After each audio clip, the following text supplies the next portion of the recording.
Ladies and gentlemen, welcome to NVIDIA GTC Taipei COMPUTEX 2026. That's a mouthful right there, Jose. Yeah, I mean they need to have their own event, even though COMPUTEX is running right now. Yeah, exactly. So there's a little bit of a pre-game going on, but we'll be able to watch Jensen's keynote in 15 minutes or so. I was not going to watch this live. I was going to watch this tomorrow. You talked me into it, and I think we both had to talk each other back into doing it because we're tired. About an hour ago, I'm like, oh man, I don't know why I told Tanner to do this. Now I have to do it. Yeah. It was back and forth. Like, oh yeah, no, I could schedule it. Maybe not. Okay, I will. Maybe I'm not gonna. But we are here. Yep, we're the NVIDIA boys. We have to. So I appreciate you guys joining us, watching along. Let us know where you guys are watching from. I would actually like to know where people are tuning in from. That I think would be a lot of fun. And I'm actually surprised by the amount of people watching, even at this time. Yeah, I was worried about that it was just going to be us two, right? I mean, it's here in the East Coast, it's what, 11 o'clock already? A lot of Canadians here. Evan, are you actually in Taipei? No. Is Evan at COMPUTEX? He didn't want to bring us along. It's okay. I see how it is. It's okay. Seattle, Jersey. And also, Jersey, let's go. If you are there, are you tuning into the live stream? Lines were too long. He went back to the hotel. Yeah. Before we jump into the event, the actual live stream, how are you handling the markets right now? It looks like we're going to open up to quite a green market tomorrow. A lot of things are up. Micron's above $1,000 a share. I'm happy for y'all. I didn't mean to bring that up. It was just like a really big milestone. No, yeah, it's crazy. I mean, I saw a lot of stocks are up a nice amount in that after hours or whatever it's called right now. NVIDIA's up 1.8%. TSM's up 1.4% right now in the after hours. That brings it to 424. There's a lot of nice names that are up right now, especially in the AI space. You got SMCI's up 2.3%, Oracle's up 3.3%, CoreWeave's up 4%. We're at 114. Nice. Baby. All right. Let's go. That's what I like to hear. Yeah, there you go. I think it's they had a pretty cool post. Nebius is a little bit higher, 241 or up 4.99%. I think that's the number one name out of my AI. I'm happy for you too. Bro, I'm on the CoreWeave train now. Yeah, no, I'm joking. I'm literally happy for anybody winning. It's just a tease. Yeah. I've been doing a lot of research on CoreWeave, man, and I appreciate you getting me involved in this name. I mean, it's one that I just enjoy a lot. It's kind of like that pure AI play that I mean, the opportunities, the partnership they have with NVIDIA. I mean, the massive scale of active power right now. Obviously a lot of debt, but when active power is the GPUs, and that's probably like 80% of the debt, kind of the most expensive thing of building a data center, you expect that debt to be extremely, extremely high. So I'm excited. I feel like this is one that I like right now. It's going to be hated for a while. And if I'm patient enough, I'm going to be like, okay, look, I was okay with this one. Yeah. I mean, over the next 4 quarters, I think Wall Street anticipates their revenue to go up another like 160+% by next year.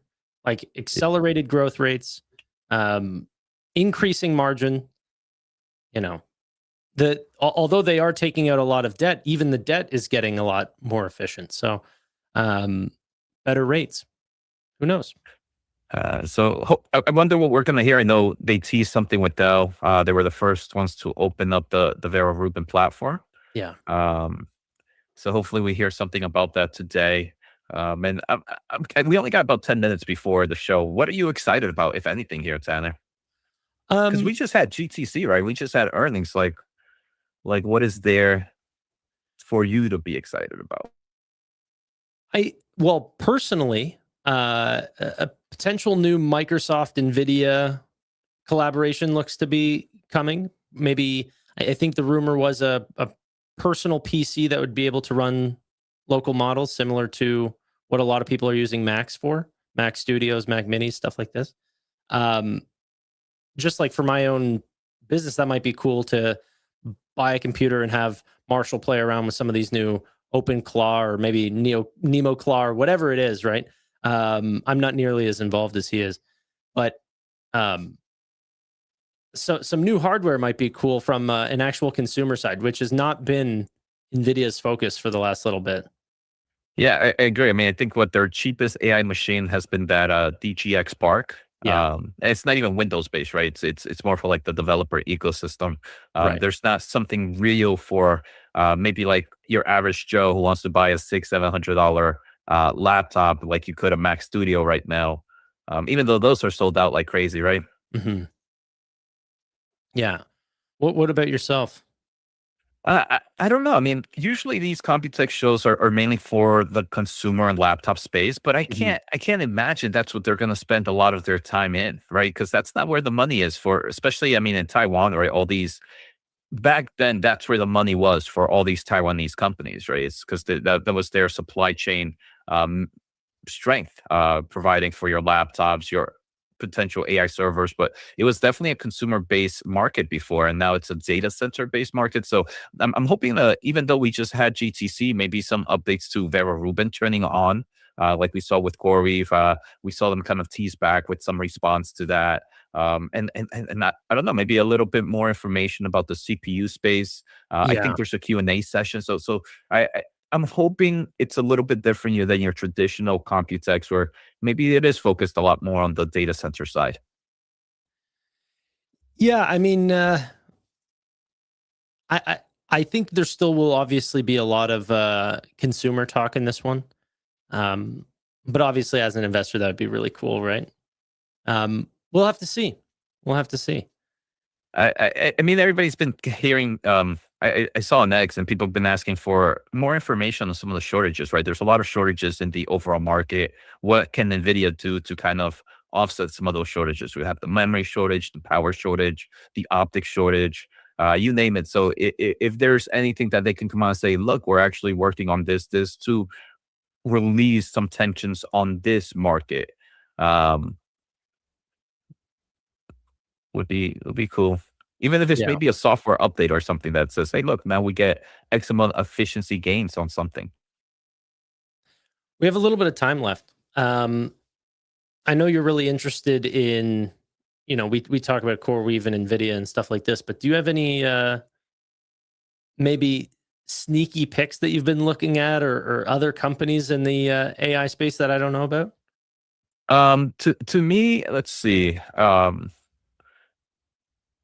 It's with the current run up, and I'm pretty sure you might feel a similar way. I'd rather be a little bit more safe with the new money coming in. So non sneaky would be like I do enjoy Microsoft and Meta right now. There is a super small company that I do enjoy right now. It's let me get the correct ticker. Oh my goodness, why am I? Let me log into my account. What the heck? How can I forget it right now? Wow, this is how sneaky it is. Yeah. It's and it's one I almost I'm looking at almost on every other day basis. What the heck? I had I, someone pitch me Boost Run at like Boost Run. $18. They're a very small neo cloud player, and then like the next week it's at like 32. Which one was it? B Run is the ticker. B Run. Okay. Yeah. Amtech Systems. I don't know why I forgot to take over. It was ASYS. It's a super small market cap company, but they deal in the semiconductor equipment space. Um, it's a small position, right? Nothing crazy. I think right now I am getting still pretty excited about the neo cloud space. I think the neo cloud space with the shortages we still have in compute, I think a lot of these companies can still be multi baggers from here. I can't see why like a CoreWeave or a Nebius or any of these can't be 100 billion plus market Mhm. cap companies, especially if the shortage and continues for the foreseeable future. It blows me. It's like one of the statistics that blows me away the most is like uh CoreWeave's backlog is like what Google's backlog was a year ago. Like 1 year ago. Yeah, It so that is wild, right? It's pretty much a neo a major cloud service provider. yeah. And the I at least for companies like Anthropic, their biggest bottleneck is just going to like they've got the customers, they've got the models. Their biggest, problem is going to just be inference. Like customers are coming online and they're going to need to be able to run the models. Um, they have a very strong relationship with CoreWeave, along with many of the hyperscalers. But honestly, it looks like they're growing as fast as they can sign these relationships. Yeah, Um, and that's the thing with these neo cloud players, right? It sucks that they can't. They could probably make so many announcements if they had the power, but it's just all about if I have this asset available for you, um, we'll be able to sign like no tomorrow. Like we can sign right now if you know that I have the power available for you pretty soon. yeah, yeah. And then on top of that, the fact that they have access to legitimately first access to the best chips on the market is quite the advantage for a name like CoreWeave. And I I don't know, mean, man. and then I I've been go getting ahead. sold on this name lately. Yeah, I mean, and especially if this quarter that they mentioned was the last quarter, it's like the inflection point now, where it's like even though they're building more data centers, it's now to a level where the new data center growth is no longer going to be a headwind to their margins. Right now, it's like even though it's small improvements, at least margins should now start to improve dramatically because now they already have what 1 gigawatt of data center Yeah. available. Like running of actual GPUs, 1 gigawatts of GPUs. That's some crazy numbers. So and they're adding a few hundred almost every quarter. They expect 1.7 plus by the end of 2027. Um What brings you from a giant neo cloud to a hyperscaler? I, at I first I used to say I don't know, I used to think maybe like 1 gigawatt, but I mean that's Amazon what I builds a thought it lot. was. Yeah. But I mean, the big boys are moving pretty big too. I think I forget who it was, but they moved like almost 2 gigawatts in a quarter or something like that. It Yeah. was crazy. Um, and then you have just the addition. Right now, it's no longer where it's just GPUs, right? You need CPUs, you need other added storages solution. And NVIDIA, the CoreWeave, and obviously partnership with Nebius too, and all these other players. But one thing that I like is CoreWeave is one to always say yes to NVIDIA.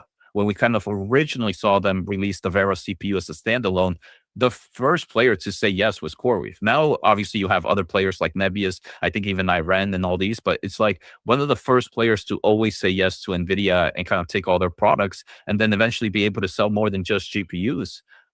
Would be that one. That one. Yeah, yeah. Mm. No, it's a very interesting space. And honestly, whenever compute is such a big bottleneck, I find for some of these model providers, even companies like AMD or Broadcom and like pretty much every single semi name is going to do well, which is really good for the newsletter. And it sucks to say that, right? Because then it's like it seems like a little bubblish. How can everybody win? Right in the market, usually you have to have some winners and some losers, but that's where we're at right now, and I don't see that changing. At least for the, I, I, I don't know if you could, if you want to, go, but you before sharing anything, Tanner, if you can just go to my website really quick, Yeah. whatthechipHappened.com.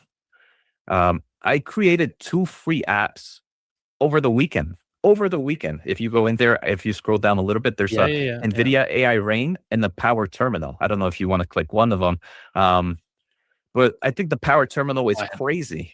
If you go to Power Terminal, I have like a beta. one Click sec, the I just power. have to close or Um, it's only sharing the window.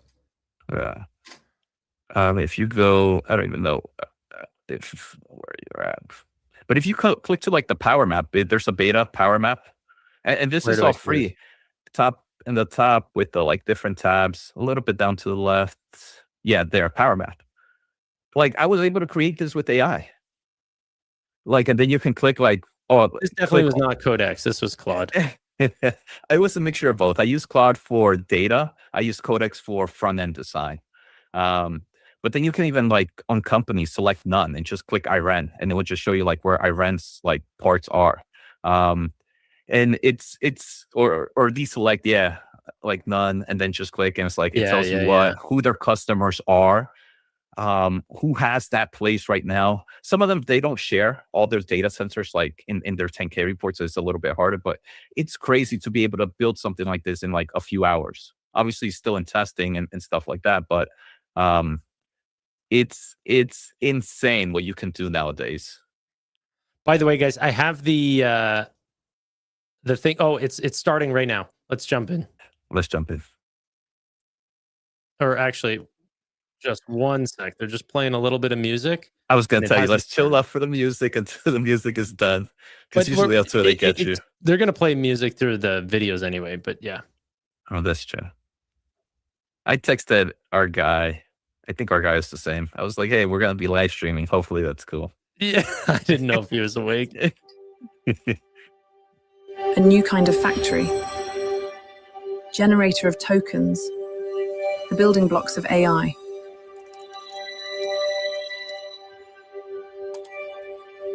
Tokens have opened a new frontier, turning data into knowledge, reason, action.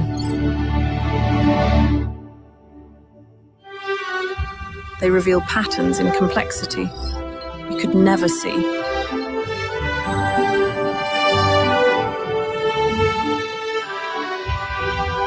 Mirror our cities to keep us safe.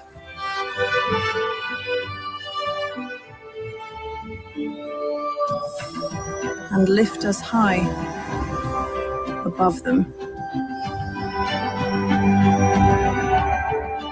Tokens help robots learn from us. Work alongside us.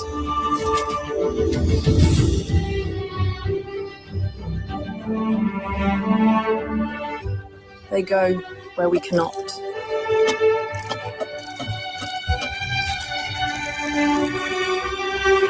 Lending us helping hands.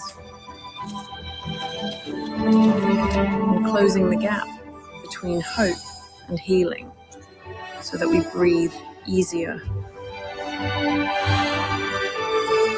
And the smallest hearts beat stronger.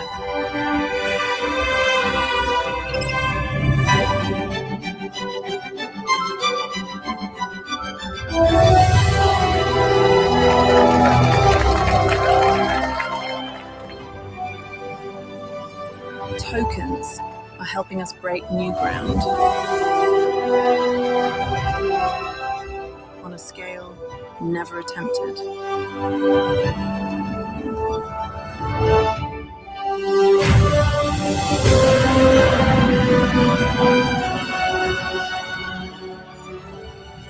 So we can reach Star Cloud 1, separation confirmed.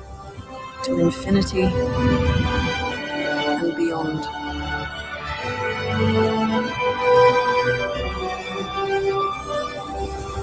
Together, we take the next great leap into a bright new future built for all mankind.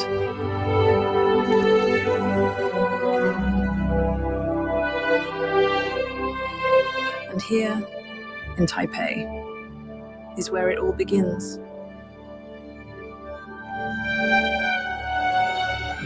女士们、先生们，欢迎 NVIDIA 创办人暨执行长黄仁勋先生。 Welcome to the stage, NVIDIA founder and CEO, Jensen Huang.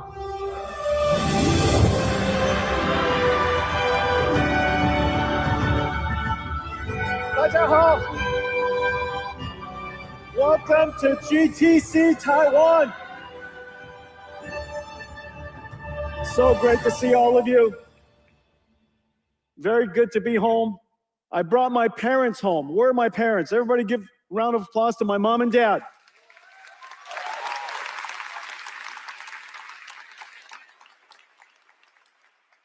And a round of applause for our pre-game show superstars, ladies and gentlemen. Look how adorable they are. The superstars of Taiwan. There are so many of you here today. We are broadcasting this right now to 70 other watch parties across Taiwan. 70 different conferences are going at the same time. Everybody is watching this keynote. We have so much to tell you, and I have so many partners to thank. It is incredible how large our ecosystem in Taiwan has become. Most of the time, when people think about ecosystem, they think about our software stack. They think about the developer ecosystem above the computing systems that NVIDIA builds. But NVIDIA's ecosystem spans all the way upstream to all of our supply chain here in Taiwan, where it all begins, and downstream all the way to data centers and eventually to end users. Today, we're going to talk about almost all of the ecosystem. There's so many people to thank. I love my ecosystem here. I mean, there are so many companies here, and some of my favorite ecosystem partners.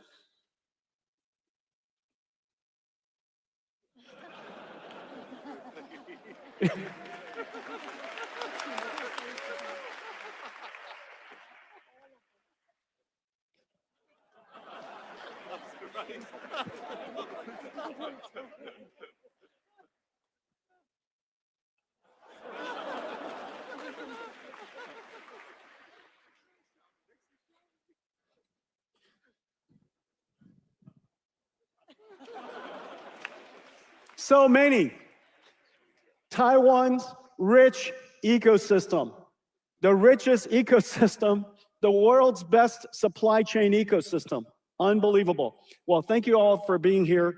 And this year, our businesses together are growing incredibly. In fact, somebody told me last night that the annual GDP of Taiwan is going to grow almost 10%.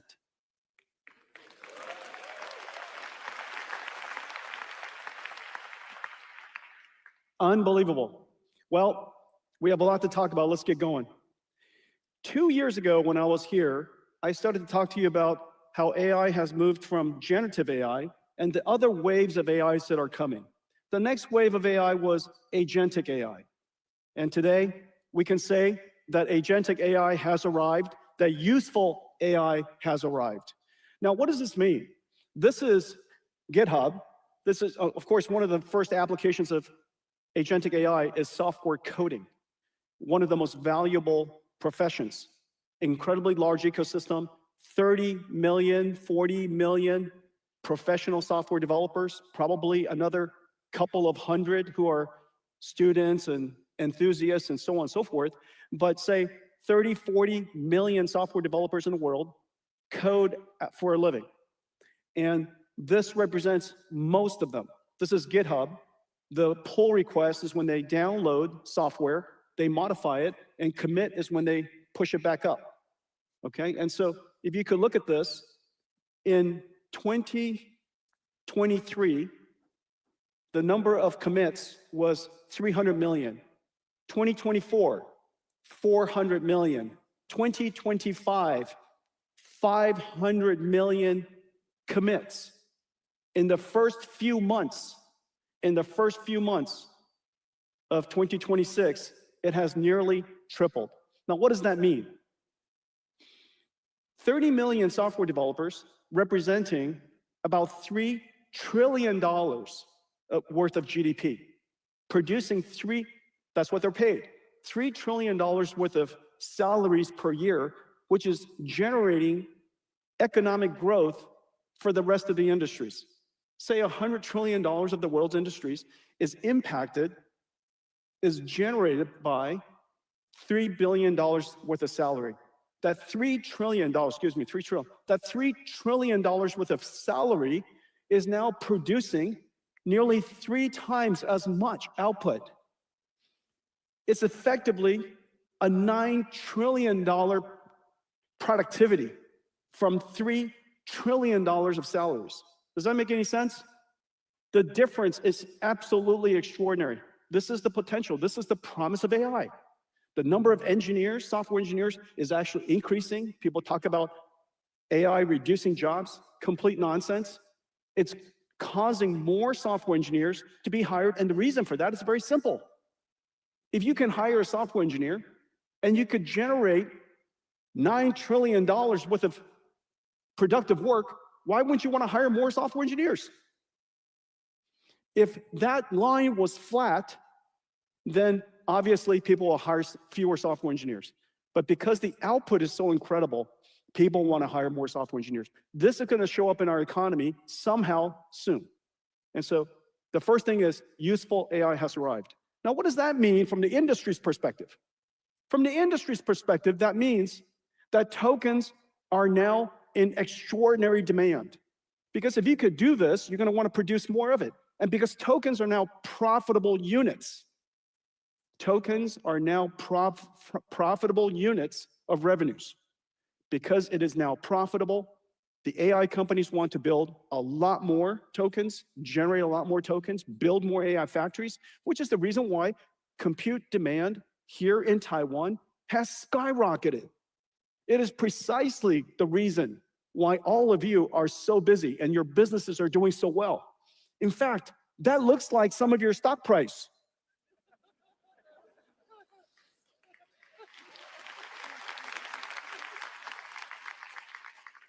The compute pattern has changed. Everything has changed. So the first idea is that useful AI has arrived. AI is now a profit generator. AI is now a GDP generator. Behind it is a whole new kind of computing pattern. Not just a large language model, but an agent. Today, almost everything we're going to talk about is going to be based on this. So let me take a quick moment and show you what I'm talking about. Inside, this is an agent. It's an agent application. In the old days, this would be application, this would be code, and this would be operating system. Application, code running inside an application, inside an operating system. Today, it is agent, which consists of a large language model or many sitting inside a harness, and that harness helps it, orchestrates it to do productive work. This is the input. When that input comes, it has to understand, observe, reason, act, use tools. That tool could be a spreadsheet, web browser, a data processing engine, database engine, for example. This is orchestrated, this harness orchestrate this routing of information every single time it touches either processing the context, understanding what is happening, reasoning about what to do, coming up with a plan that you can act, that it acts on. That orchestration path is orchestrated by some software. And so this is fundamentally an agent. It deals with short-term memory, called working memory, long-term memory, just like we do, we have long-term memory. And so the memory management system is incredibly important. This entire system is called an agent. The large language model is used to do the thinking, and the harness connects everything together, just like an operating system, okay? And so this is the new computing model, and this is what an agent. It could do incredible things. This is the big breakthrough. The simultaneous convergence of large language models that are now able to do a really good job thinking, reasoning, planning, using tools, and the fact that we have now these harnesses that manages memory, the orchestration, uses tools, we can now do amazing things. Let me give you some example. This is a prompt. This is the prompt. This is the code that is generated, and this comes out. This is the input. This is the input, and that's the output. What do you guys think? It's pretty amazing, right?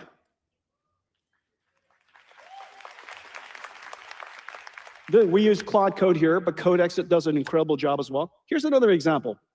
This is the input. Create a GIF, NVIDIA green dots on black scatter, form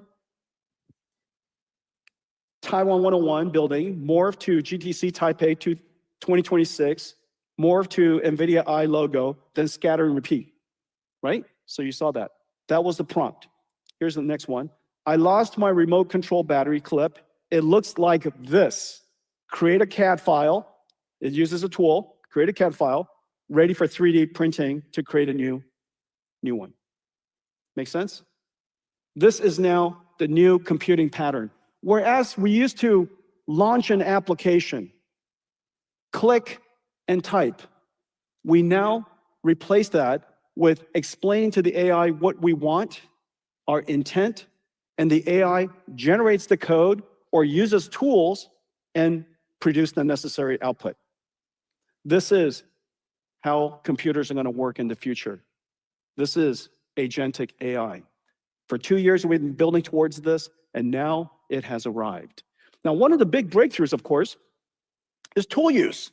A lot of people have said, you know, Jensen, AI is coming, agentic AI is coming, therefore all of the software companies are going to go out of business. I said, it's exactly the opposite.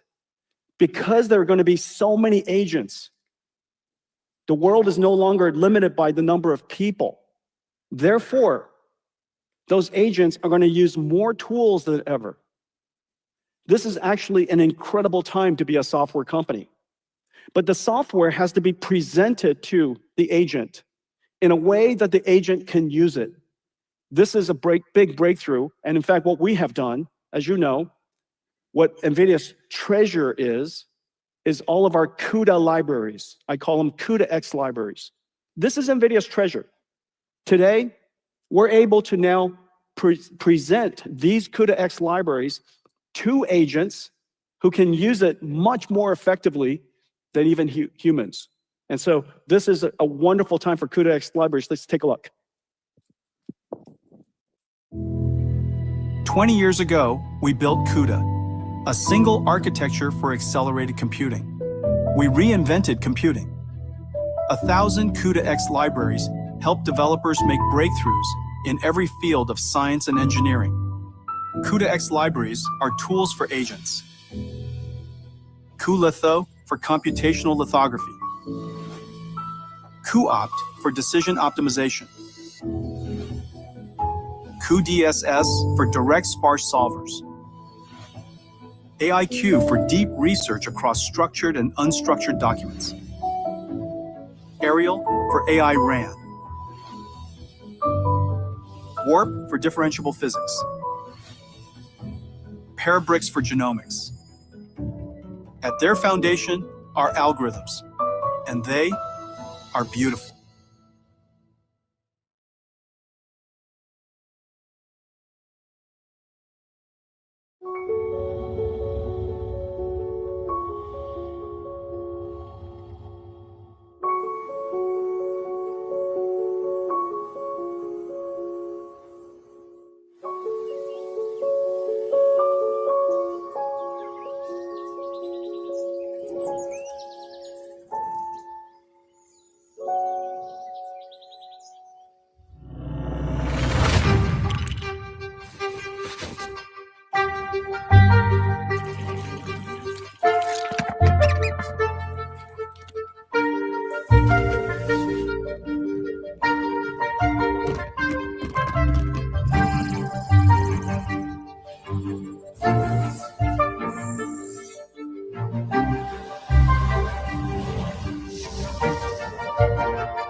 A round of applause for math. Math is beautiful.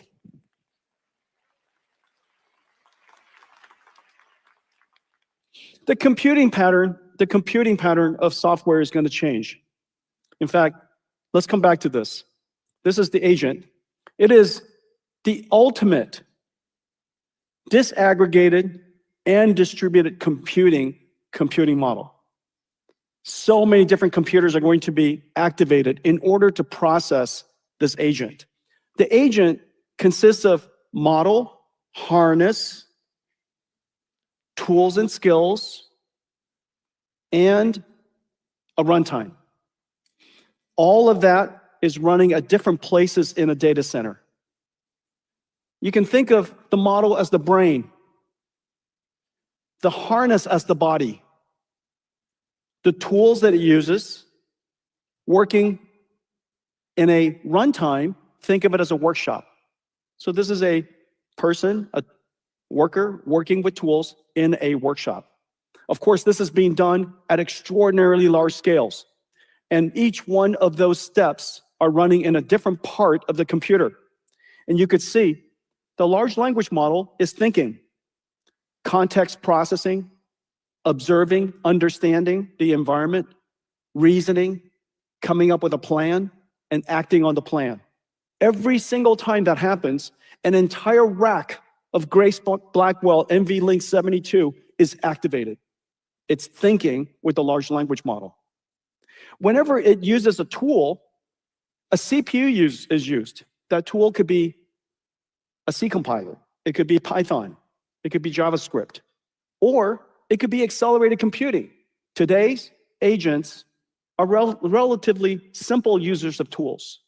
Tomorrow, they're going to be very sophisticated users of tools, which is the reason why the CUDA-X libraries that I showed you are going to be incredibly popular with agents. They solve some of the most important problems the world knows.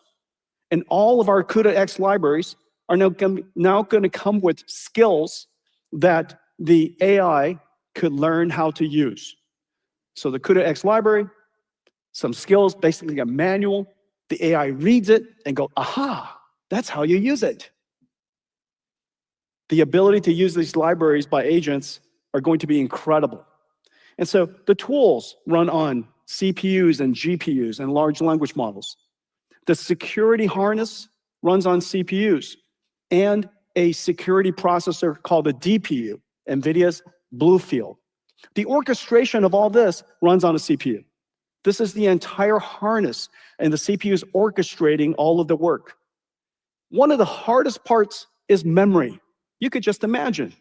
The working memory is called KV caching.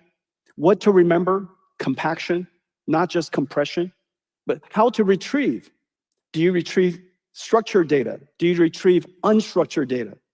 What is the ontology, the relationship of all of these different data to itself? That entire processing is incredibly complicated. The memory system of AIs is going to cause the storage system to be completely revolutionized. As you could see, every aspect of this computing model, this computing pattern, this new application called an agent, is fundamentally different than the way that applications used to run.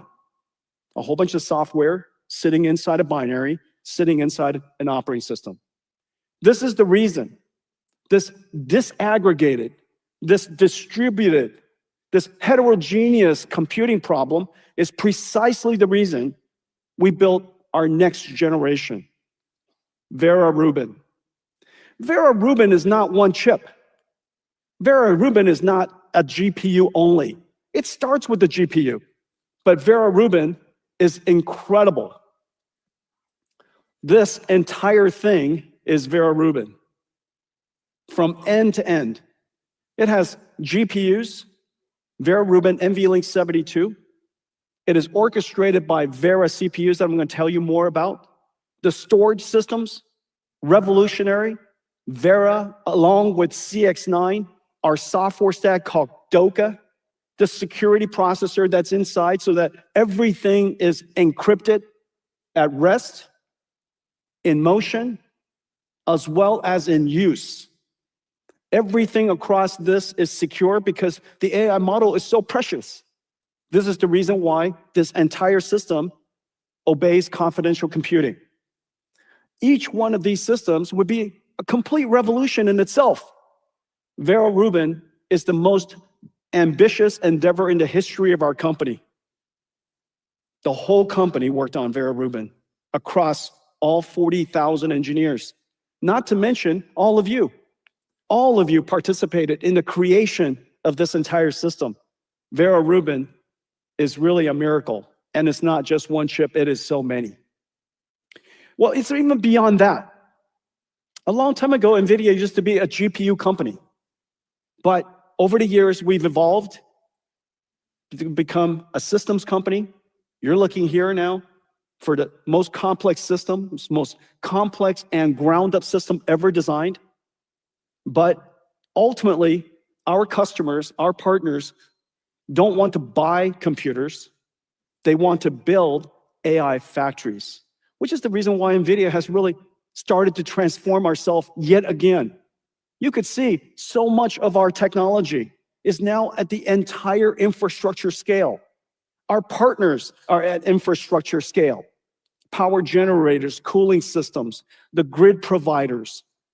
So many industrial companies are now part of our ecosystem because ultimately we're trying to build an entire stack, just like GPUs, just like when we were building Grace Blackwell NVLink 72, just like now, we are building a full stack system so that our customers could build amazing AI infrastructure. Let's take a look. The world is racing to build AI factories, the largest infrastructure build-out in human history. AI factories are incredibly complex. Every layer, chip, rack, network, power, cooling, grid, must be designed together from end to end because compute is revenues. NVIDIA DSX is the blueprint, a reference design for building and operating AI factories at maximum efficiency and profitability. It starts with DSX Sim. With the DSX Sim Omniverse blueprint, partners design and validate an NVIDIA Vera Rubin AI factory before a single rack lands. They plan the layout, simulate the power and cooling, design the network, validate every integration, test every change in the digital twin. The factory powers on. DSX OS takes over and provisions, operates, monitors, and remediates the infrastructure, turning the installed systems into trusted, multi-tenant, resilient, AI-ready capacity. Today's AI factories over-provision power by up to 40%. DSX Max LPS lets operators safely deploy more GPUs inside the same power budget, adding billions in annual revenue. Breakthrough hot liquid cooling at 45 degrees Celsius uses less water and energy. More power going to revenue-generating compute. Incredible. Dynamic power allocation steers power from rack to rack, recovering stranded watts, sending them where work is happening. In-rack power smoothing flattens peak current spikes and power surges. Throughout the factory, teams of AI agents work with DSX Max LPS, continuously coordinating to balance cooling and power to meet workload demand. DSX AI factories are flexible energy assets that operate cooperatively with the grid.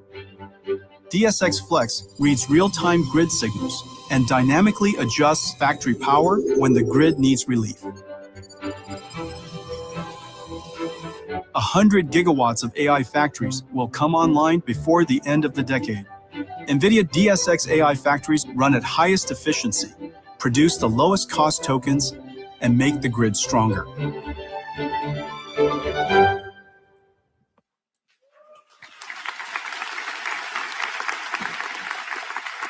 I've shown you ecosystem slides of the past where NVIDIA's computing layers and software and computing stacks are integrated into other people's platforms, third-party platforms and libraries that serves end markets. That was a computing ecosystem. This is an AI factory ecosystem. This is way downstream of all of you. Upstream of me is all of you, and downstream of us is this ecosystem. Because NVIDIA ultimately is not just building a GPU, not just building a system, we're helping customers build these AI factories, these AI infrastructure that is so immensely complex. Each one of these at 1 gigawatt level started at $30 billion. It is at $50-60 billion, and soon it will be $80-100 billion per gigawatt. $100 billion into an AI factory. It must work the first time, and it must work right away. The cost of capital is incredible. The complexity is incredible. So as you see, we used to design a chip inside a computer. And then we simulated a system inside a computer. Today, you saw just now, everything was built in Omniverse. I've been working with Omniverse with all of you for a long time. This was the dream come true, so that we can build these gigantic systems as large as the world wants to build inside a digital framework, inside a digital simulator, in a digital world, long before we build the first break ground and put our money to work. So this is our ecosystem. We call it DSX. RTX is for our GPU, DGX is for our systems, and now DSX, basically infrastructure. Because of the work that we do here, across this entire stack, including our systems and software, it's the reason why we could work with small companies and enable them to be world-class AI clouds. Every one of these I'm about to show you are small companies just recently. And now CoreWeave is worth $50, $60, $70 billion and growing incredibly fast. Recently, we worked with Nebius, and again, they're growing incredibly fast. Each one of these clouds have incredible customers. Cursor, the software coding company, Black Mountain Labs, Image Generation, World Labs, World Foundation Model, Revolut, the leading financial services AI company, and Shopify. Here's another one. This is Nscale, and their customers are British Telecom, Google. Google is using one of our AI clouds. Thinking Machines, a Frontier Labs company, we're super exciting. Here's Naver Cloud in Korea, Bank of Korea, Hyundai, so many incredible companies. Here's one in India, Yoda, incredible companies. Here's one based in Singapore, building in Australia, Together AI, AI Singapore. This is one in Indonesia. Each one of these companies are serving regional as well as global customers. AI is going to run everywhere. Every company will be powered by it. Every region will build it. Indosat here in Indonesia. Here in Taiwan, GMI. Here in Taiwan, GMI. It's okay to clap.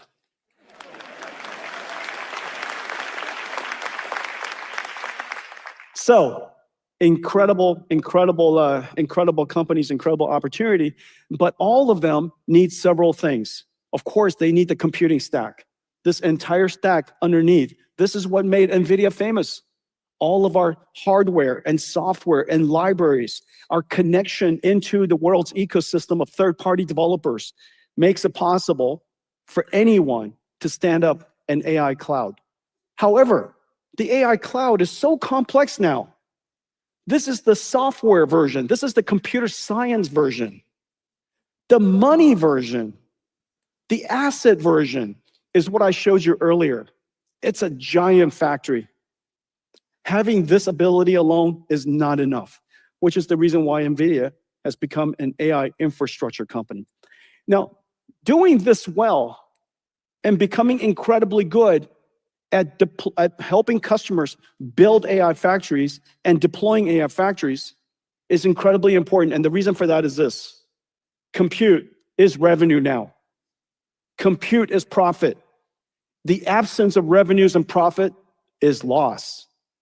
And so it's really important to realize that this is an example of an AI infrastructure coming online. It could be coming online quickly. It could take a while. Its throughput could be high. It could be low. Its resilience and reliability could be good or bad. And its lifetime of usefulness could be long or short. Because this represents 50, 60, going to $100 billion. This curve matters greatly, which is the reason why NVIDIA is such a great partner. Working with us because of our fully integrated capability, we didn't just come up with a PowerPoint slide. We created the entire infrastructure. We connected everything together. We built out billions and billions of it ourselves to make sure that everything works well.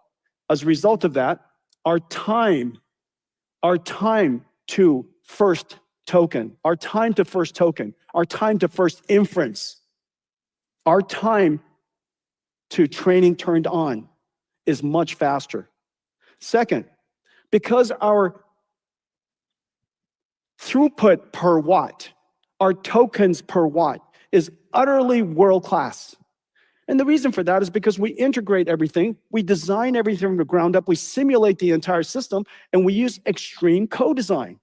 Just like I showed you just now with the Vera Rubin rack, everything was designed in order to deliver on this incredible throughput. If your data center, if your factory has 1 gigawatt, it will not have more. 1 gigawatt means 1 gigawatt. That's all the power generation you could do. If you have 1 gigawatt of power, then throughput per watt is revenues, because every token is profitable. Every token is revenues.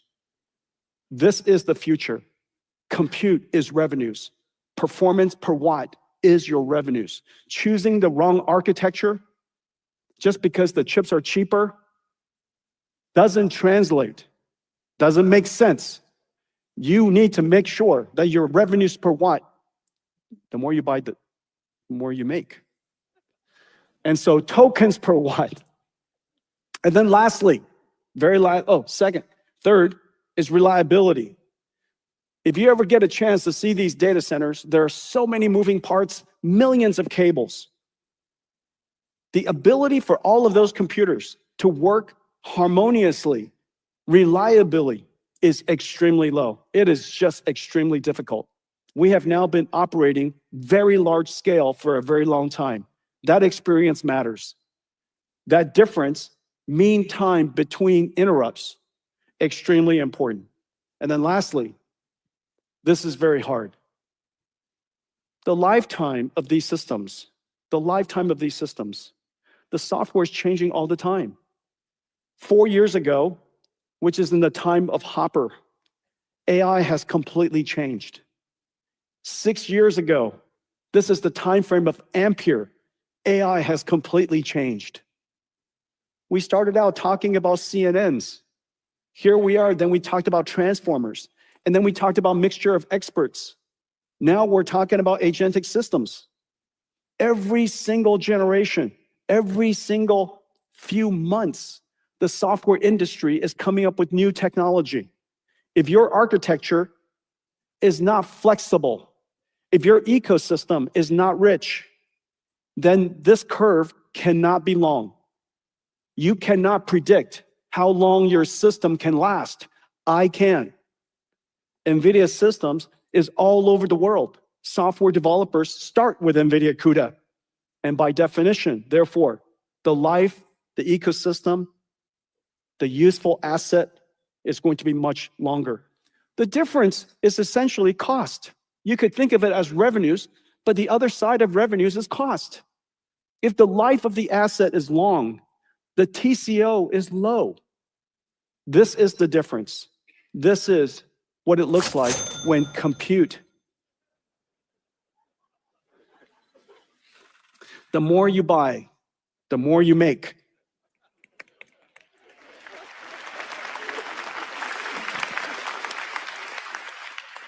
Now, all of you are experiencing this with me. Isn't that right? All of your demand, your factories are working so hard. Your people are working so hard all across Taiwan because everybody wants to make money. They realize that AI, useful AI is here. Profitable AI is here. Compute demand is incredibly high, and compute demand is the constraint. And so let's go work super, super hard and help the world stand up AI factories everywhere. This is why it's so important. I'm so happy. Here I am standing in front of you. Vera Rubin is in full production.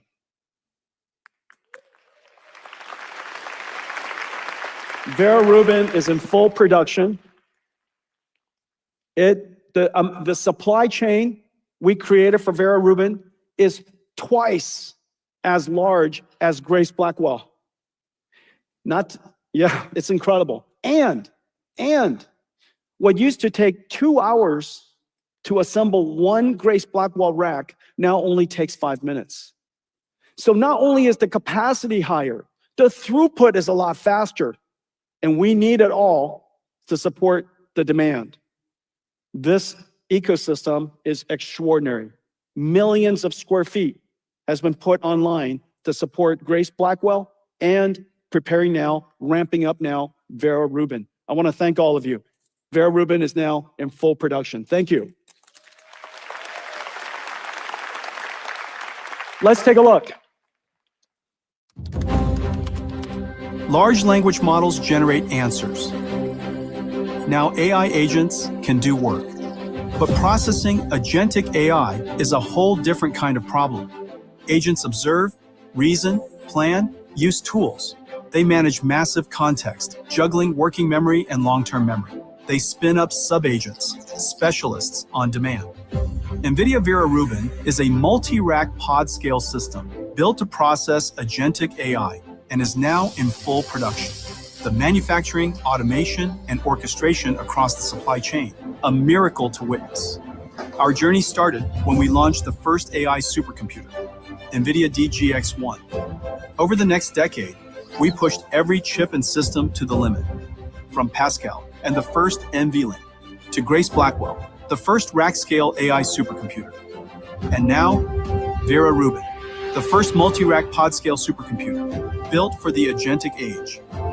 It starts at TSMC. The 7 new chips that make up Vera Rubin take shape through hundreds of processing steps.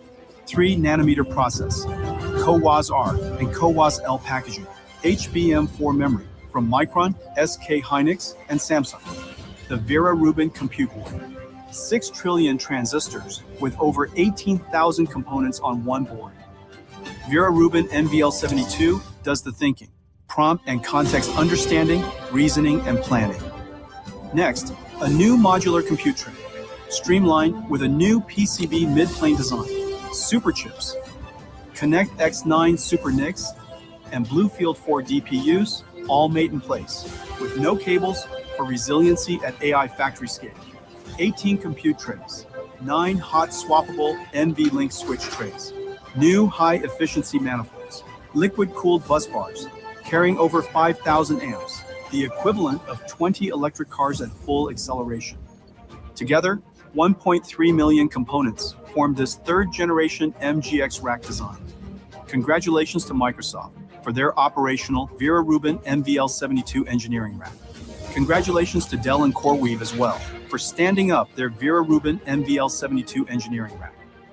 Then, the Vera CPU rack, 256 CPUs in a single liquid-cooled rack, orchestrating the models, shuffling memory, launching tools. At Foxconn and Quanta, Grok 3 LPX takes shape. 256 Grok 3 LPUs across 16 trays, 40 petabytes per second of SRAM bandwidth for ultra-low latency, while NVL72 generates tokens at the highest throughput. Groq LPX generates them at the lowest latency. Vera Bluefield 4 STX, where AI keeps its memory.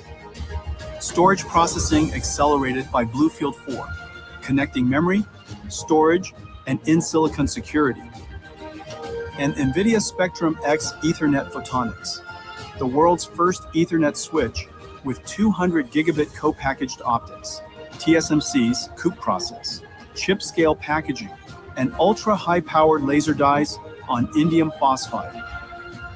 Vera Rubin, 5 connected rack-scale systems, a supercomputer for AI agents, 150 supply chain partners across Taiwan, millions of square feet of factory floor, hundreds of sites, chips, packages, systems, and data centers pushed to the limits of size, power, and scale. This is what we call extreme co-design. We did this with Taiwan.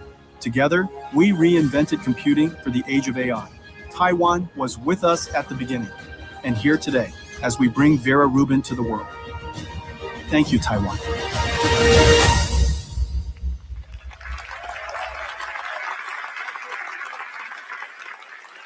Ladies and gentlemen, Vera Rubin. Vera Rubin was not just built for AI. Vera Rubin was not built just to run AI. Vera Rubin was built to run agents. This is an agentic system. Imagine the complexity, which is the reason why agents is the last computer science breakthrough. It has taken this many years for agents to realize its potential and become useful. It stands to reason that the computer that runs it is the most advanced in the world. This is Vera Rubin. Let's take a look. Can we bring out Vera Rubin, please?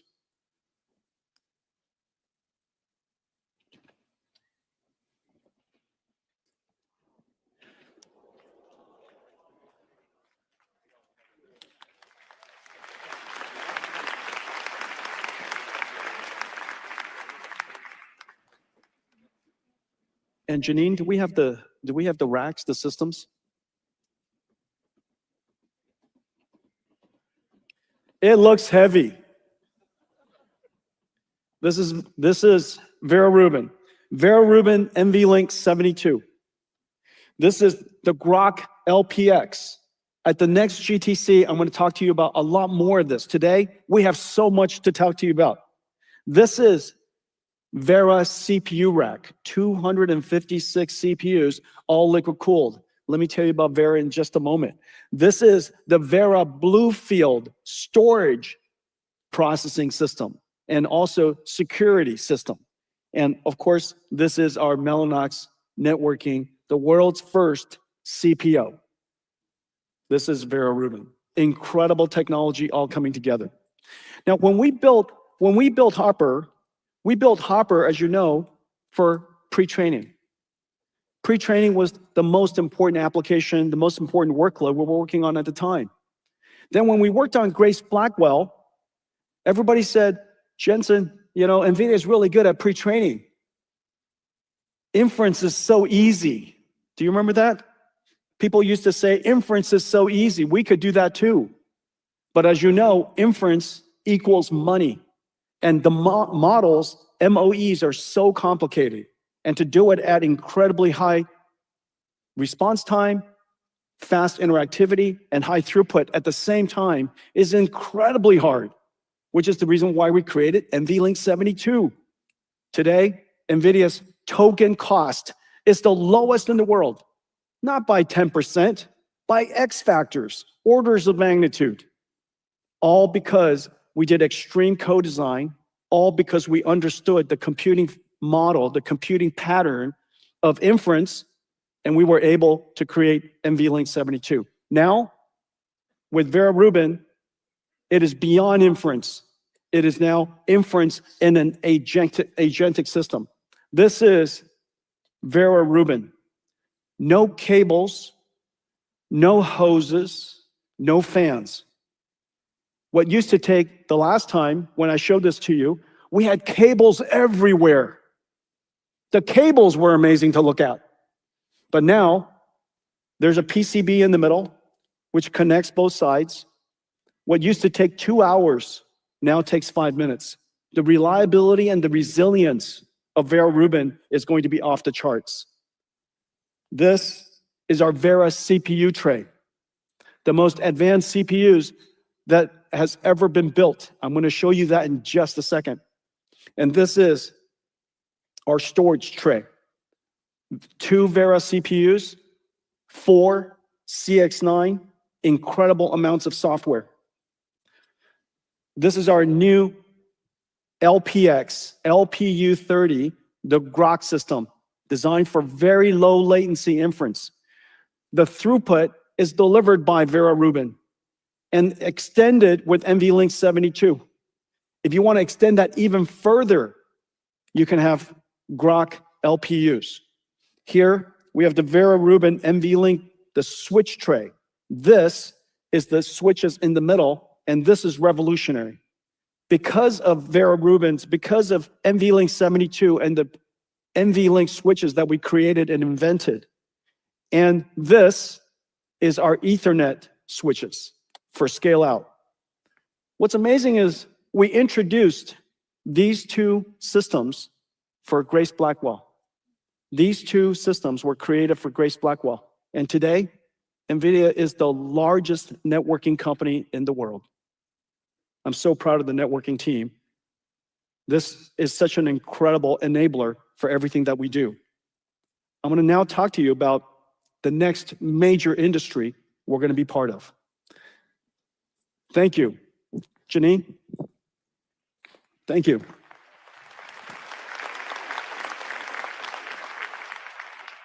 Zaijian. I think there are 2,000 people back there pulling that.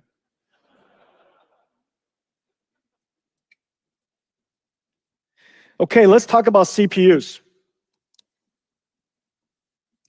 Vera CPUs. CPUs built for the age of AI. All of the CPUs until now were created for people.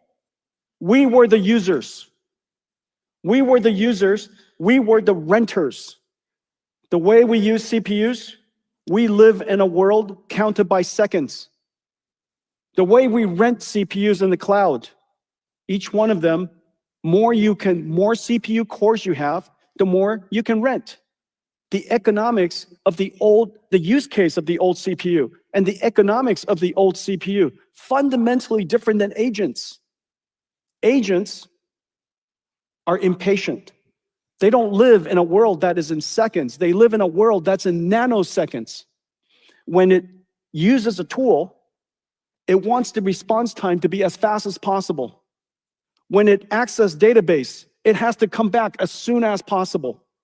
Every moment that the agent is waiting keeps it from going to the next step, the next step, the next step. It is vital that we make the CPUs as low latency as possible, as interactive as possible. So we created Vera CPU for the age of AI. Now, inside our system, it's used for 3 different ways. The first way, of course, is Vera Rubin for thinking. And inside the Vera Rubin rack, there are already 2 CPUs. As you know, we are building and selling millions of Vera Rubins. We have sold millions of Grace Blackwells. NVIDIA already is one of the largest CPU makers in the world. In the Vera Rubin rack are 2 CPUs. One for orchestrating and managing the GPUs, managing the KV cache, dealing with all of the software that runs in the rack. We also have the Grace Bluefield that is used for security and isolation. The Vera Compute is used for the harness, the orchestration of the AI models, tool use, accessing the database. And the data servers are right here, Vera Bluefield, the fastest storage servers, the fastest storage system the world has ever made. And the reason why this is so vital is because agents are accessing memory so incredibly fast. These systems, the storage server and the CPUs, are now the critical path of the most expensive part of the data center. This is the most expensive for a good reason. The economics of the AI factory is tokens. And the tokens are created here.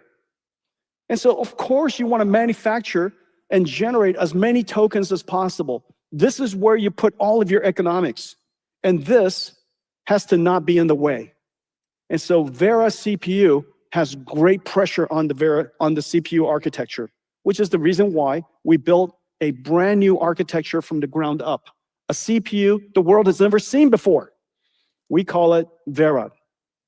This is CPU for agents. All the CPUs of the past, we built for humans. This CPU is built for agents. Well, there are 4 things to keep in mind. The 4 takeaways. The first takeaway is that the instructions per clock of Vera has to be incredibly good because we need the latency to be short. We need the processing time, single-threaded performance, not throughput. Single-threaded performance has to be world-class, absolutely the best. Single-threaded performance, which is the reason why the IPC, the instructions per clock of Vera, is so high. It's the highest in the world. 10 instructions fetched, decoded, and executed per clock. Number 1. Number 2, the bandwidth necessary to move data in and out for the CPU has to be utterly world-class. The second thing is bandwidth per core. The third is just bandwidth, period. We're moving, remember, I said earlier, agentic systems is fundamentally disaggregated and distributed. Disaggregated and distributed. When computing is disaggregated and distributed, networking becomes the problem. Therefore, we have to move the data around as fast as possible between the CPU cores and between the CPU and the storage, the CPU and the GPU. The bandwidth around the system and inside the CPU core has to be utterly world-class. This is the first CPU that's been built a long time that is literally at reticle limits with a fabric that connects all of the CPU cores that is speed of light, 3.6 terabytes per second. No chiplet tax, no chip boundary crossings, because we need to have everything, because the CPU cores are talking to each other with extremely high bandwidth. They're not rented core per core per core, they're all working together. The cross-sectional bandwidth of Vera is off the charts. It's the first one to be PCI Express Gen 6. It is also the first one to have LPDDR5 with 1.2 terabytes per second. 2 to 3 times the bandwidth of the highest performance CPUs on the outside, 3 times the bandwidth on the inside. The bandwidth per core and the bandwidth period is world-class. Now remember, I showed you earlier, the number of CPU cores, the number of CPUs is going to be quite high. And the reason for that is very simple. We created CPUs for humans in the past. And humans, there are only 1 billion of us. There will be billions of agents. And these agents are going to be using the CPUs with very little patience because the cost of the GPU they sit next to is too high. And therefore, too valuable, too precious. Therefore, these CPUs are going to be both performant, but they also have to be extremely energy efficient so that we can cram as much CPU as we can into the factory without taking away power from the token generation, which we know is how we make money. These 4 properties, instructions per clock or single-threaded performance, bandwidth per core, the total bandwidth around the chip and inside the chip, and energy efficiency defines Vera it is absolutely world-class.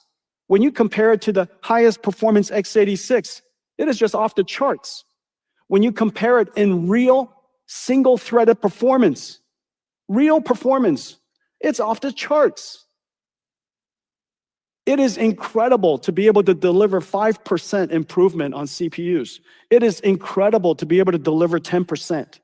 But this kind of performance speed up is just unheard of. This is NVIDIA Vera. What do you think?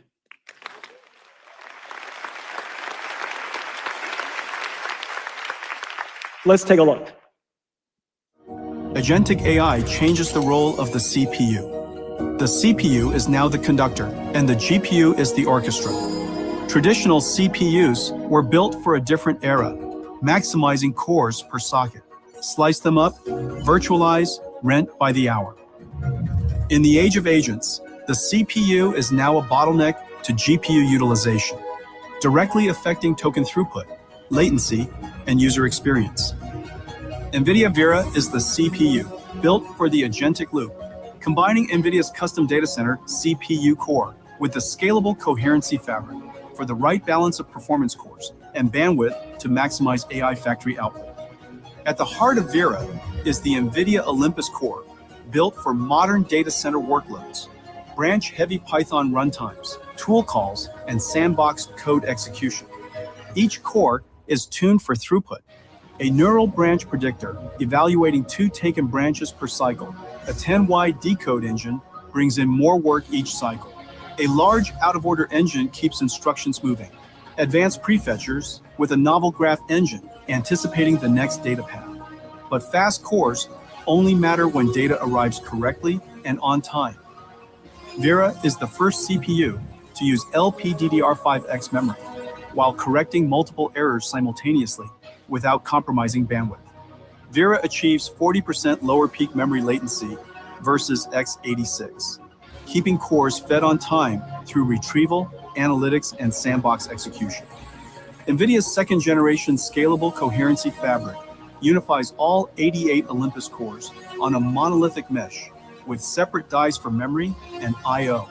Cores are not split across chiplets, enabling 50% faster core-to-core communication than traditional CPUs. And memory-coherent NVLink chip-to-chip connects GPUs directly to the fabric. Beyond GPUs, NVLink chip-to-chip can scale Vera up to multiple sockets, enabling massive bandwidth between CPUs. Vera delivers 1.8 times the agentic sandbox performance of x86 CPUs. Standalone Vera racks run agent sandboxes, tools, code, and data pipelines. Tightly coupled to Rubin GPUs, Vera keeps accelerated workflows moving. NVIDIA Vera Bluefield 4 STX powers context memory and AI storage. Compute, networking, storage.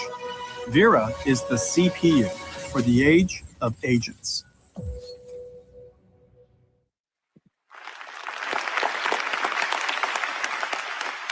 This is going to be our new major growth driver. The reviews are already coming out, and it's pretty good. That's pretty good stuff.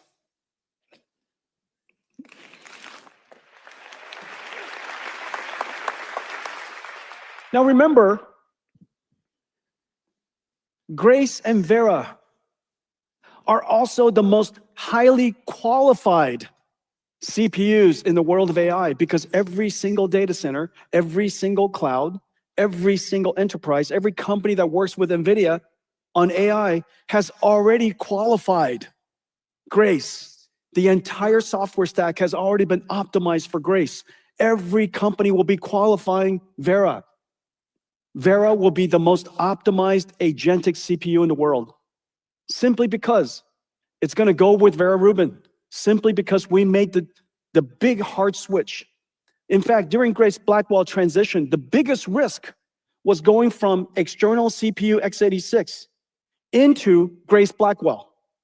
That transition was extremely dangerous, but we did it with incredible execution. Now Grace is literally synonymous with Grace Blackwell. When people say Blackwell, they say Grace Blackwell. because it is utterly now everywhere. Every company's software stack has been optimized for it. Everybody's security stack has been optimized for it. And now here comes Vera. I'm super excited about that. Now look at some of the performance numbers. Speedups is one thing. It is extremely hard to speed up SQL.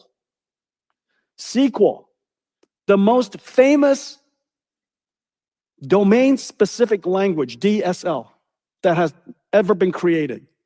Before SQL, before CUDA, there was SQL. Before OpenGL, there was SQL, invented by IBM. Today, it is the structured database engine of the planet. Everybody uses SQL. This is SQL running 3 times faster. Not 10% faster, not 25% faster, 10 times, 3 times faster. Incredible. This is real-time. The next one is real-time stream processing. Remember, your AI is going to be not just reading documents. Your AI is going to be watching for telemetry, especially inside a factory, inside a stock exchange. You're going to be looking for telemetry continuously. The burst of data that's coming in goes into a CPU. This is Vera CPU running real-time stream processing for New York Stock Exchange. Lynn Martin, the president of New York Stock Exchange, has been so gracious to partner with us. This system is run all over the world in real-time stream processing. Vera CPU 6 times, all because of the bandwidth, the single threaded instruction execution, the bandwidth inside between the cores, the bandwidth outside. Vera is completely revolutionary. That's Vera.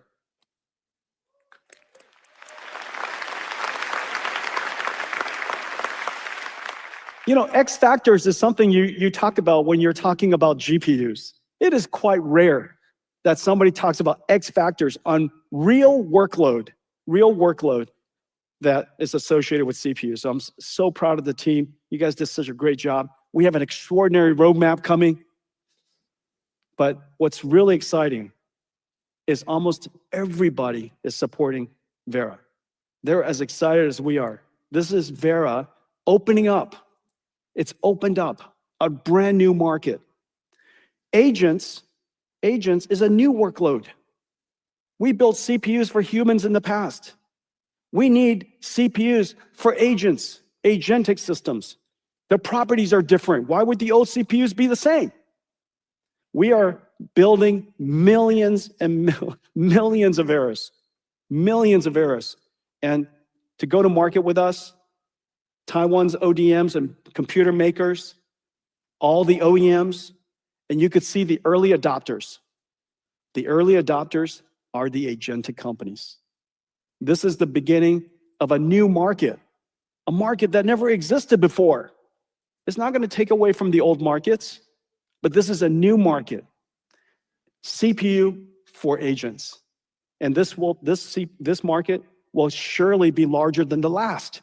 And the reason for that is because there'll be a lot more agents than there are people, and then the agents are very impatient. So NVIDIA, Vera CPU. Thank you.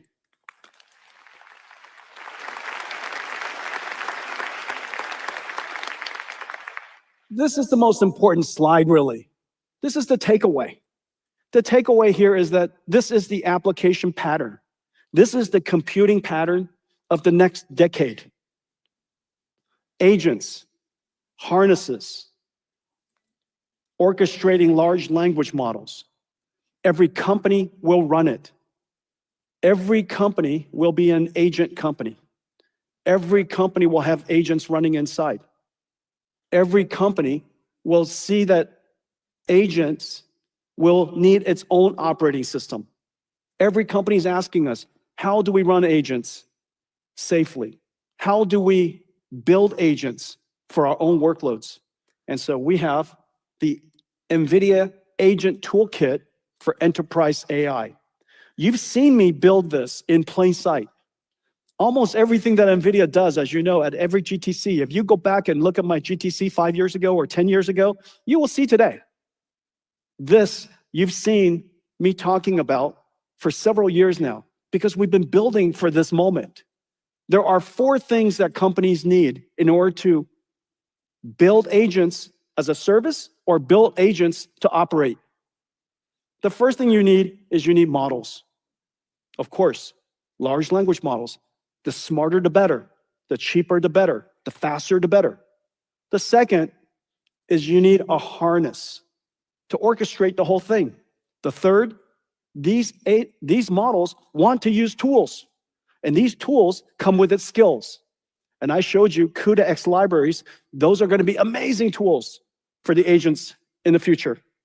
And then lastly, you need a runtime. You need the operating system that holds it all together. This is the NVIDIA toolkit for agents. It includes models that you can modify, NVIDIA's world-class open models, and I'll show you more. You can run agents from anybody. You could run Cloud Code, incredible agent, Codex, incredible agent. You could run it inside this harness called OpenShell, which will be highly secure for your inside the enterprise. The shell protects the agent, keeps it grounded in security policies. Privacy is protected. Its rights and privileges are given. Its identity is protected. And so this OpenShell is being adopted all over the world. NVIDIA OpenShell is open source. You're going to see so many companies adopt it. Red Hat, Canonical, Microsoft. It's going to be adopted everywhere. This is the runtime. And this runtime is fully optimized for the NVIDIA AI platform, which is everywhere. So you can run OpenShell in any cloud, on-prem, and even on device. So you have now tools and libraries that they can use. You have models that you can modify or use as is, or you have agents. This would be OpenClaw, Hermes, another incredible harness. These agentic harnesses can now run on-prem or for you anywhere, okay? So 4 things, and this represents the operating system of the modern enterprise. Now, how do we use this? One of my favorite use cases of agents is chip designers. It is the single most important thing that NVIDIA does. And so, of course, we have to partner with Cadence to build super agent, a chip design super agent. It is orchestrated by Codex or Cloud Code. It has RTL and architecture diagrams or schematics or specifications as input and whatever you need to fix. And together we created some super agents that are optimized for the NVIDIA runtime with Nemotron. And let's take a look. It's really incredible. Cadence and NVIDIA are partnering to build chip design agents. Hundreds of thousands of NVIDIA chips come together to make the AI factories that power the world's frontier AI models. Designing these chips and the systems they run in is one of the hardest engineering challenges. Trillions of transistors, 3-dimensional circuits, microscopic scale. Every gate, every wire, synchronized to picoseconds, must work in perfect harmony, with no margin for error. Physical prototypes are too slow and too costly. So engineers work in the digital realm. Each chip begins as a set of architectural specifications, then translated into RTL, the language of chip design. RTL must be verified in simulation. A single bug can delay a chip by months. At NVIDIA, thousands of engineers, billions of compute hours per year, millions of tests, written, run, and debugged. A cycle that takes teams weeks. To compress this cycle, Cadence and NVIDIA built a design verification agent. Codex orchestrates the process. Cadence ChipStack launches the RTL verification loop, powered by Nemotron and secured by NVIDIA OpenShell. Calling on expert sub-agents in RTL generation, test bench creation, regression testing, and debug. The system drives itself. The ChipStack agents run hundreds of simulations with Cadence Xcelium, formal verification with Jasper. Design flaws, revealed. Bugs in the code, fixed. What once took weeks now takes hours. Verification cycles over 40 times faster.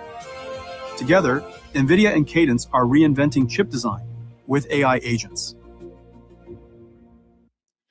From weeks to hours, from weeks to hours, from weeks to hours. NVIDIA has thousands of chip designers. We are going to hire hundreds of thousands of Cadence super agents that work with us so that we can accelerate our company, so that we can be even more ambitious, create even more amazing things, run even faster. You saw earlier that the toolkit with models, harness, tools. The tools in this case are Cadence simulators and verifiers, formal verification systems. It is the reason why we're working with Cadence so hard to accelerate all of their tools on CUDA, because the agents are impatient. The agents want the answer immediately. And so models, harnesses, accelerated CUDA, accelerated libraries and tools, and then the runtime. What you saw just now is all of that coming together. Now, one of the things that it starts with is a great model that Cadence could modify and tune to be expert at the Cadence workflow, at the Cadence expertise, so that they could create super agents that are proprietary to Cadence with their proprietary knowledge. They have to start with an excellent model. We call it Nemotron. NVIDIA is dedicated to build open models for the world so that all of you, all of us, could create our own agents. Today, we're announcing the Nemotron 3 Ultra. Yep, our next open model. And it is smart.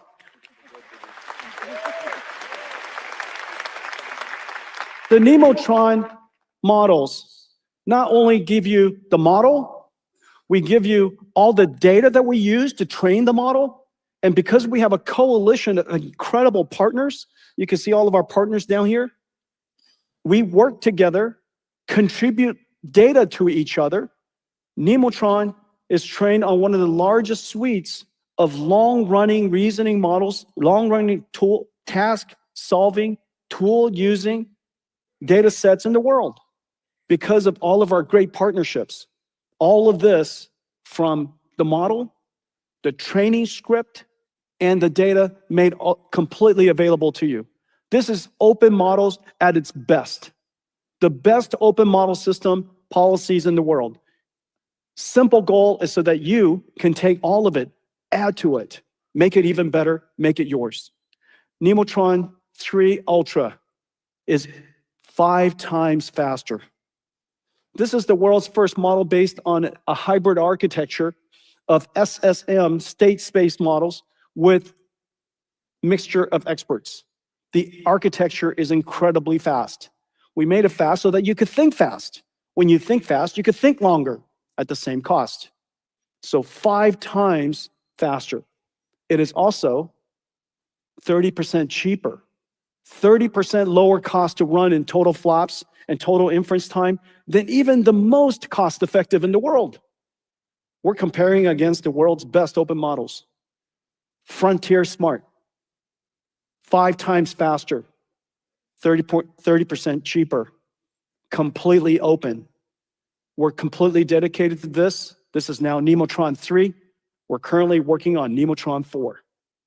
So this entire toolkit, from models, harnesses, tools and skills, and runtimes, is the reason why every enterprise company in the world has the ability now to create their own agents, just like Cadence did with their super agents. And we're working with so many companies, Cadence and CrowdStrike and Dassault and Palantir, SAP and ServiceNow. People were always said, Jensen, the agents are going to disrupt these markets. I said completely opposite, and you can now see it. Agents is going to create the largest opportunity ever for my partners and friends. And we have the NVIDIA Agentic Toolkit for enterprise AI to help them. So, there you go. First, Vera Rubin in full production. 2, Vera CPU built for a new generation for agents. And 3, NVIDIA's enterprise AI toolkits so that every enterprise and every enterprise software company can build agents.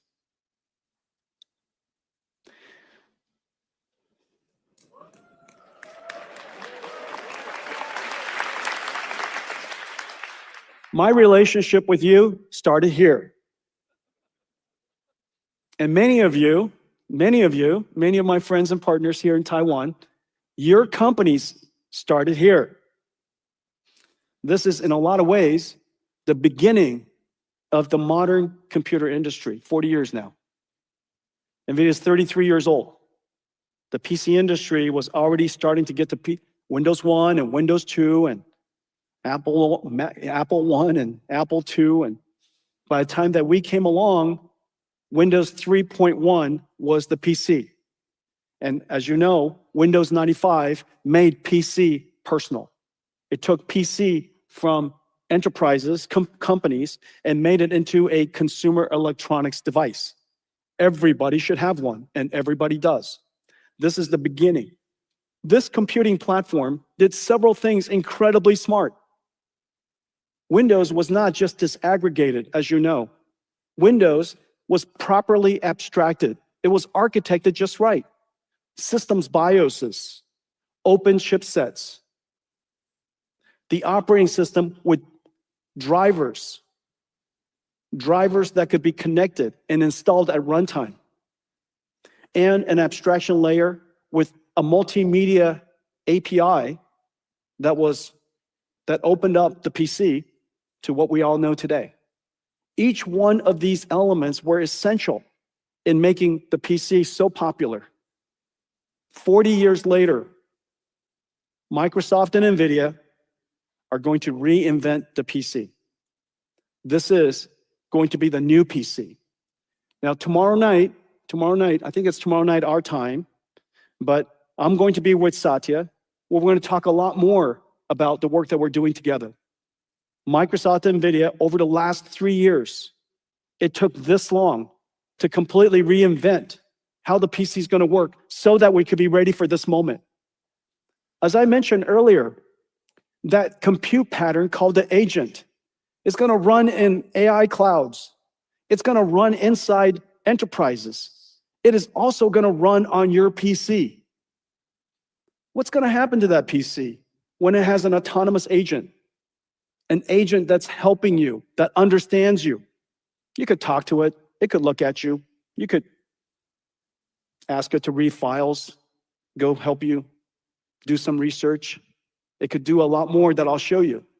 But the new operating system is, of course, the old operating system plus large language models. Large language models, in a lot of ways, is the modern version of DirectX. It has, of course, input and output, understands prompts, it understands computer vision, it can generate video, it can generate sounds. It is the modern extension, the intelligence extension of the PC, of a computer. On top of that, the application, as I mentioned before, is going to be replaced by now an agentic runtime. And that is the modern application, an agent. Let's now take a look at what it can do.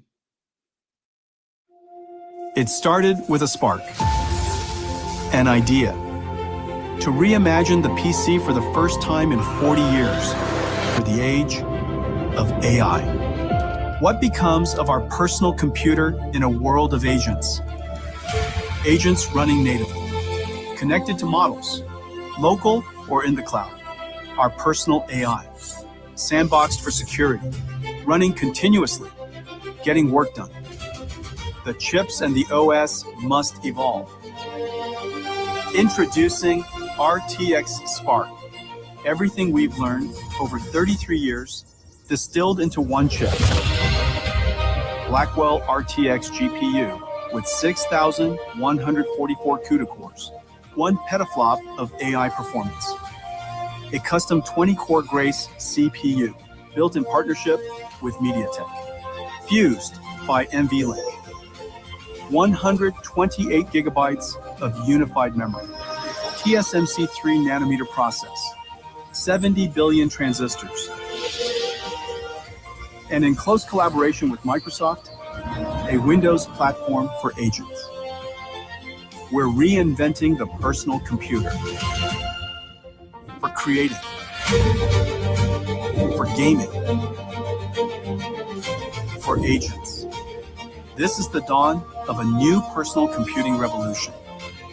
And it starts with NVIDIA RTX Spark.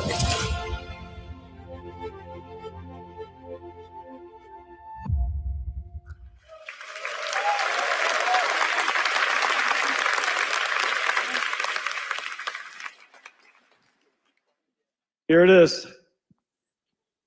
Of course, I got to show you the most beautiful part, which is video games. It's also the closest to our heart. This is Forza. This is 007, by the way. The new 007 game, I'm looking forward to playing it. I look a little bit like him. Ladies and gentlemen, NVIDIA's RTX Spark laptops. Now,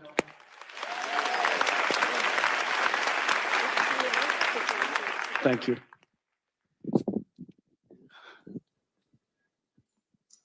I have too many things in my pocket. 太多东西了. Okay, all right.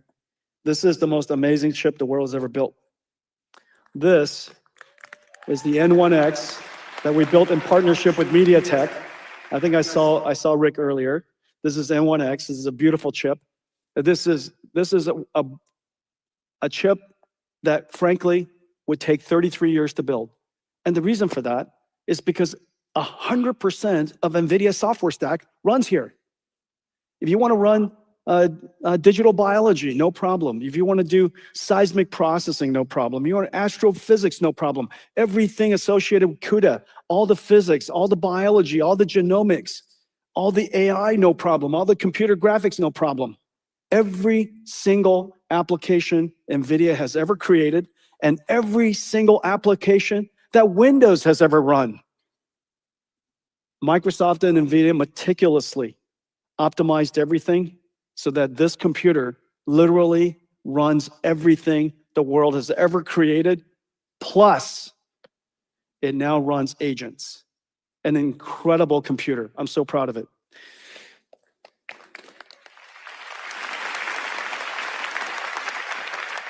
Okay, now I want you to keep that in mind in the next video I'm going to show you.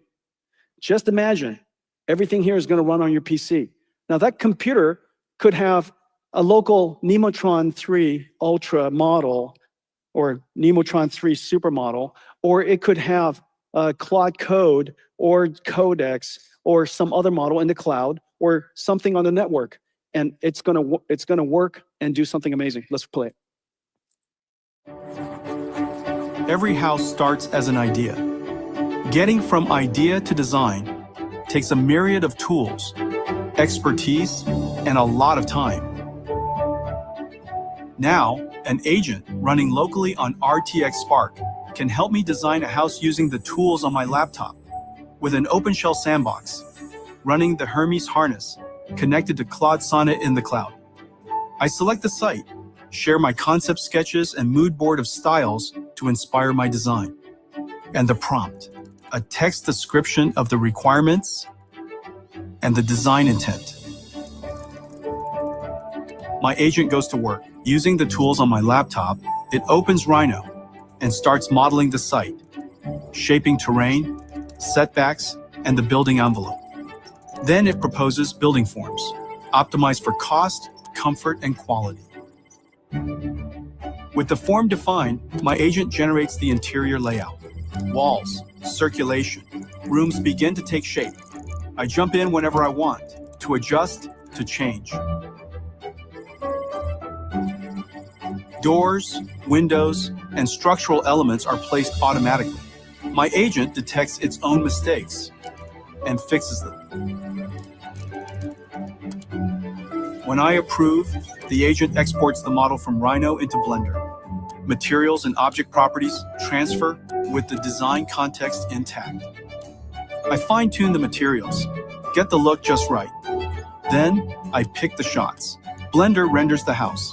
My agent, using generative AI with the Flux 2 model, makes them photoreal. Multiple viewpoints, lighting conditions. What was once a complex workflow is now guided and simplified by my agent. Working with me on RTX Spark. Design at the speed of imagination.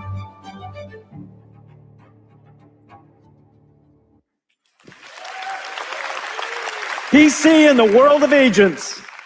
The developers are so excited about it. This is an incredible computer.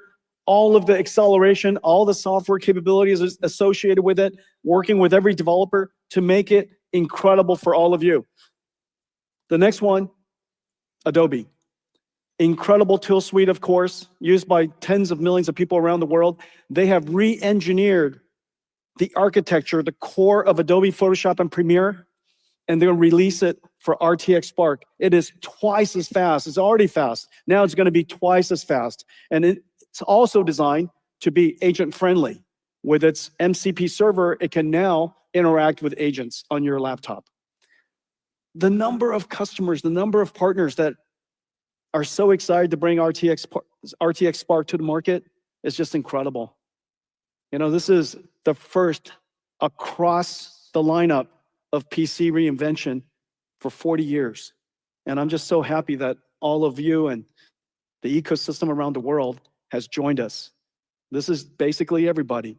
Everybody will support RTX Spark and will be building incredibly smart and powerful and beautiful laptops with all of us. Thank you very much.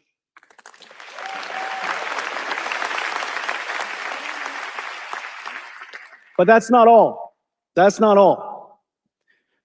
RTX Spark is a reinvention of laptop.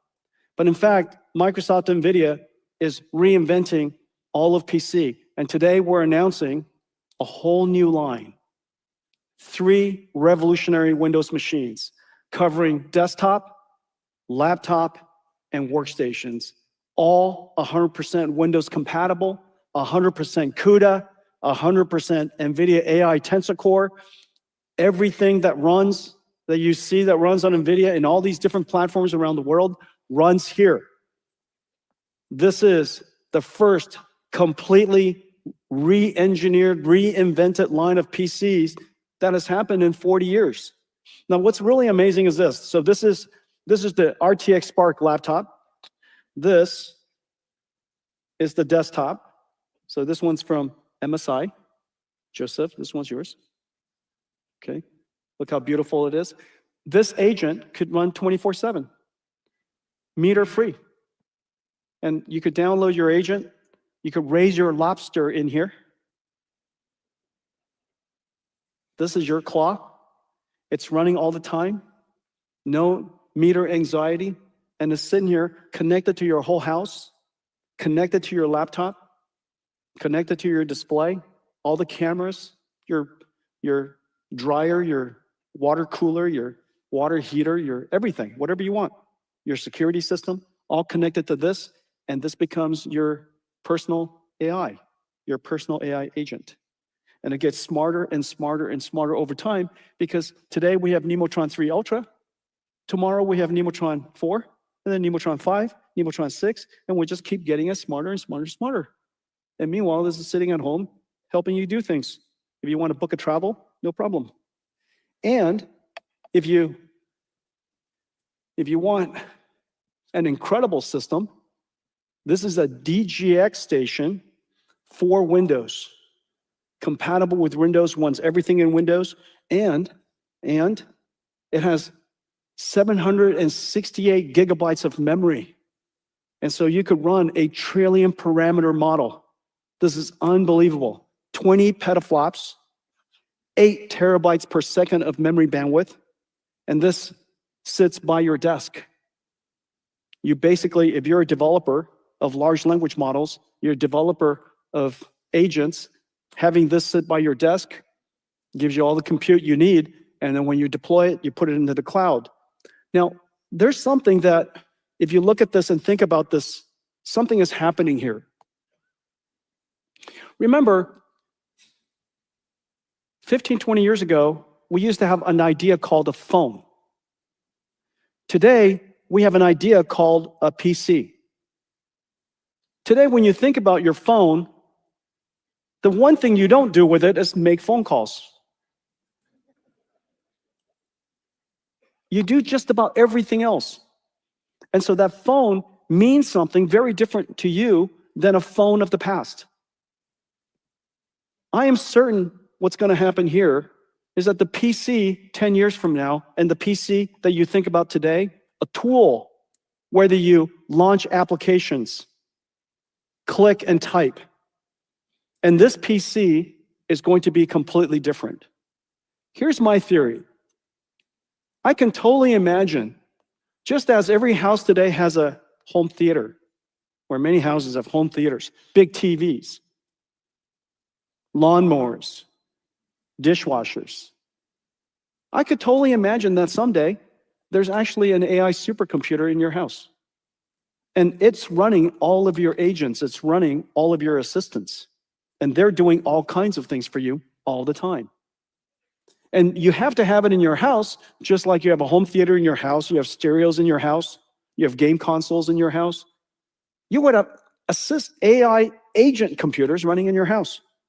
And these, in time, becomes a lot more like R2-D2 to you.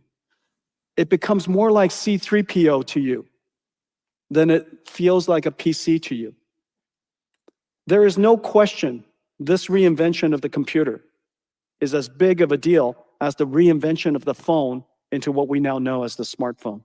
And so this is the beginning of that journey. This is the beginning of a new line. And so we have a roadmap for this. This is a brand new product family for us. Every single generation of architecture, we will have a desktop, a laptop, a workstation, and then a desktop, a laptop, and workstation. And the thing that I'm just incredibly pleased, incredibly honored, is that 100% of the world's PC industry has joined us to reinvent the PC. A new line, a new beginning. Thank you.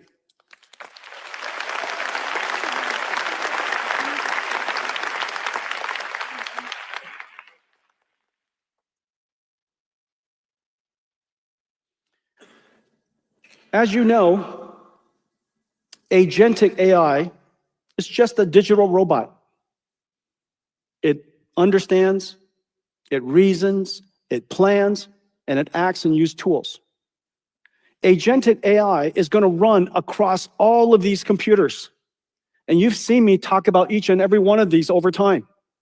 We're working on humanoid robotics computers of all kinds. We're working on self-driving car computers. We're working on satellites. You have GeForce, which has tensor cores. I just talked about a whole new line of PCs. Agriculture equipment, manufacturing equipment, heavy industry equipment will all be agentic. You'll even have a little agentic helper for yourself. Even your base stations, the radio stations of the future, are going to be agentic. Understanding traffic and thinking about how to coordinate with the other base stations so that you could use as little energy as possible, increase the utilization, the efficiency of the spectral efficiency. And so everything will run agents.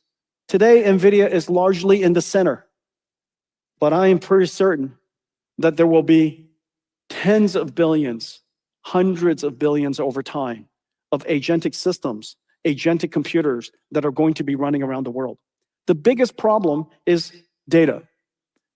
In the case of language models, all the English and all the language that we have on the internet that we trained on was from the perspective of us. We wrote it and we're reading it. However, in order to create data for AI, robotics, it has to be in the perception, the perspective of the robot. And most of the world's video data is from a third person, not first person. And so agentic systems, robotic systems, physical AI, the data is the hardest problem. You've seen us move up this ladder. We started with teleoperations, which is basically human demonstration. This is no different than the big breakthrough of reinforcement learning human feedback. This Then we use simulation. This is where Omniverse comes in. This is no different than reinforcement learning, verifiable rewards, okay? And so we use these systems to bootstrap the AI model, the physical AI model. Eventually, we're able to learn from third person, reprojecting it into first person, and now, eventually, through bootstrapping, we have a world foundation model that can understand the physical world from any perspective you want. Third person, first person, outside in, inside out, doesn't matter. This is a big breakthrough indeed. And today, we're announcing Cosmos 3. Cosmos 3 is the frontier of physical AI. We are at the frontier with language models. There are so many people working on it. However, in physical AI, we are absolutely the world's best. I am so proud of the team for doing this. This is the foundation model for all of your work. Whenever you want to create a robot, whenever you want to create a factory robot or a robot that works in a factory, any kind of robot that involves physical world, you now have a companion, a Cosmos 3 that can understand and reason. It can generate. It can simulate in the loop. It can even be the policy itself. It is on the top of leaderboards all over the world. I am incredibly proud of Cosmos, and today we're announcing Cosmos 3. Let's take a look. The real world is infinite and unpredictable. Physical AI needs data, but real-world data is impossible to scale. For physical AI, compute is data. This is Cosmos, an open frontier omni-model for physical AI, built on a new mixture of transformers architecture. Pixels, action, sound, and language flow into the autoregressive transformer, which reasons, plans, and instructs the diffusion transformer, which generates what comes next. Developers post-train Cosmos across embodiments and use cases. As a VLM, Cosmos watches the physical world, understands what's happening, describing scenes, and flagging what matters. As a world model, Cosmos generates physics-accurate synthetic video from an image, text, or video. As a simulator, Cosmos closes the loop for policy training and evaluation. And as the foundation of NVIDIA OmniDreams, an action-conditioned world model, Cosmos predicts the future, frame by frame. Post-train Cosmos, and it becomes a world action model. Perceiving, reasoning, planning, generating actions. For robots of every kind. For everything that moves. A new kind of data, a new kind of teacher generated by compute. Cosmos, the foundation for developers of the age of physical AI.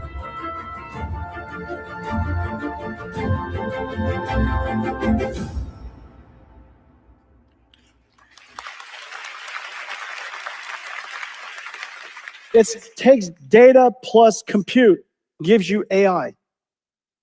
Now that we have AI, compute is data. And so use Cosmos 3, train a whole bunch of AI models. Cosmos is such an incredible open model system. It's exactly the same as Nemotron. We open the model, we open the data, and we even opened how we trained it so that you could enhance it for yourself and turn Cosmos into your proprietary model. We have such incredible partners working with us in so many different industries. Now, the model itself is the most understandable part of the AI stack, but the AI stack is very complicated. It has generators, the model, simulators, and the runtime. Just as it is for agentic systems, these cars, or essentially a physical AI, agentic robot that is a autonomous vehicle, has also this complicated stack. Today, we're announcing Alpamayo 2, an open model for self-driving cars. We're working with car companies across the world. If you look at these brands that have signed up for the NVIDIA Hyperion, that are building NVIDIA Hyperion cars, this represents about 80% of the world's cars. The manufacturers represent 80% of the world's cars. We are going to have a whole lot of NVIDIA Hyperion systems that are able to run Alpamayo or anybody else's AV stack. We are also connected into mobility services. Approximately 97% of the world's mobility services are connecting with us so that when we deploy Alpamayo on the Hyperion runtime with the Halos operating system, we will be able to connect to all of these services across the world. Let's take a look at this. Hey Mercedes, let's go to my favorite sandwich shop. Routing to your destination. Lane is clear, pulling out to start drive. Nudge left due to the stationary lead vehicle ahead blocking our lane. Slow down to stop at the stop sign, controlling the intersection. Stop to yield to the pedestrian since the person is in our lane. Yield to the cut-in vehicle from the left. Nudge left to clear the stopped vehicle blocking on the right. Keep distance to the cut-in vehicle since it is merging into our lane. Nudge left due to the stopped van blocking the right side of our lane. They are in our pedestrian crossing ahead. Stop to keep distance to the lead vehicle. Keep distance to the vehicle directly ahead in our lane. Keep distance to the vehicle directly ahead in our lane. Stop to the stop sign since the intersection is controlled by a stop sign. Stop to yield to the cross traffic since the vehicle is crossing ahead. Keep distance to the lead vehicle. Nudge left due to the truck blocking the right side of our lane. Nudge right due to the truck blocking the left side of our lane. Nudge left due to the truck blocking the right side of our lane. Keep distance to the lead vehicle. Your destination is on the right.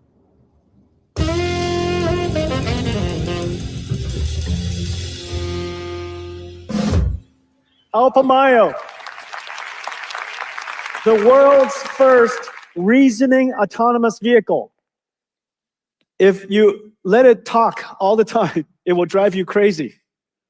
But we're very happy that it's talking to itself all the time. That's called thinking. And so Alpamayo is a reasoning car. The technology that we've created also applies to humanoids. Of course, there are many new breakthroughs that has to happen. The NVIDIA Isaac GR00T is our humanoid robotic stack.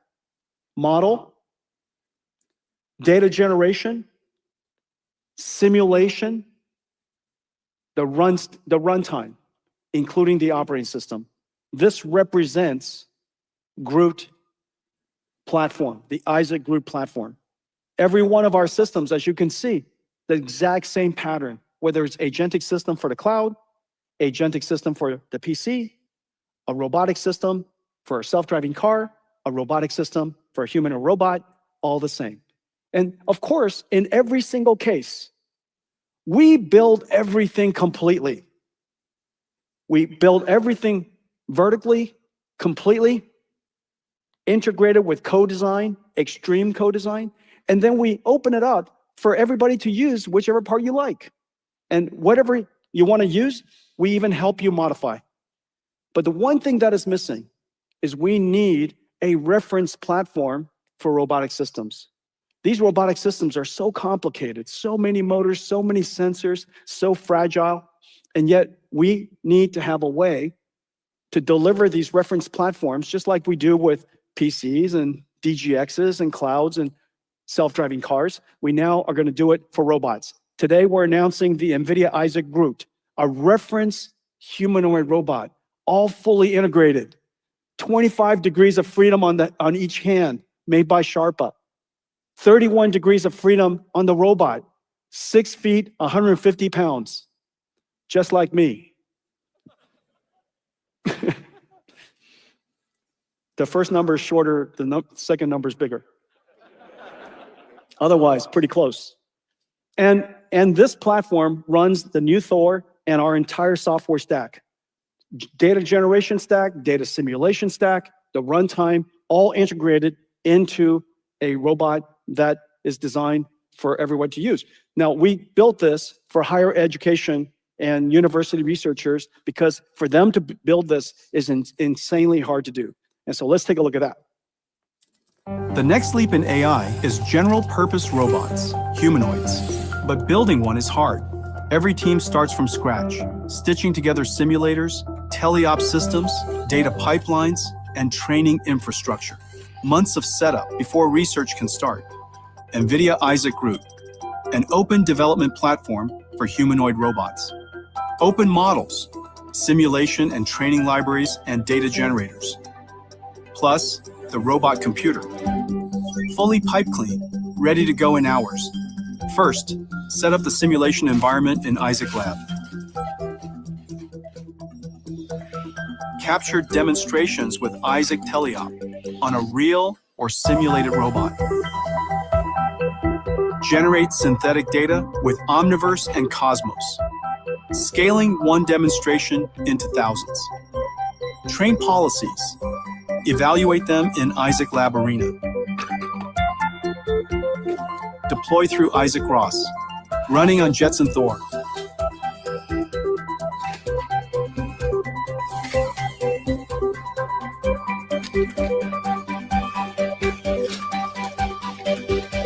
Every element, modular, open.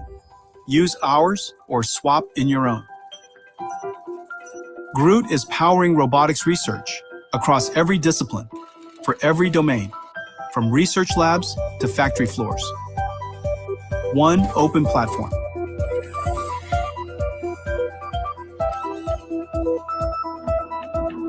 And now, a new addition.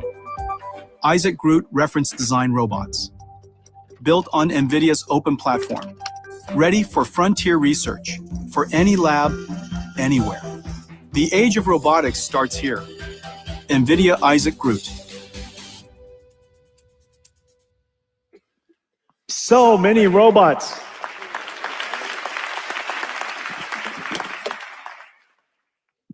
We're working with just about everybody who's working on robots in the world or robotic systems in the world.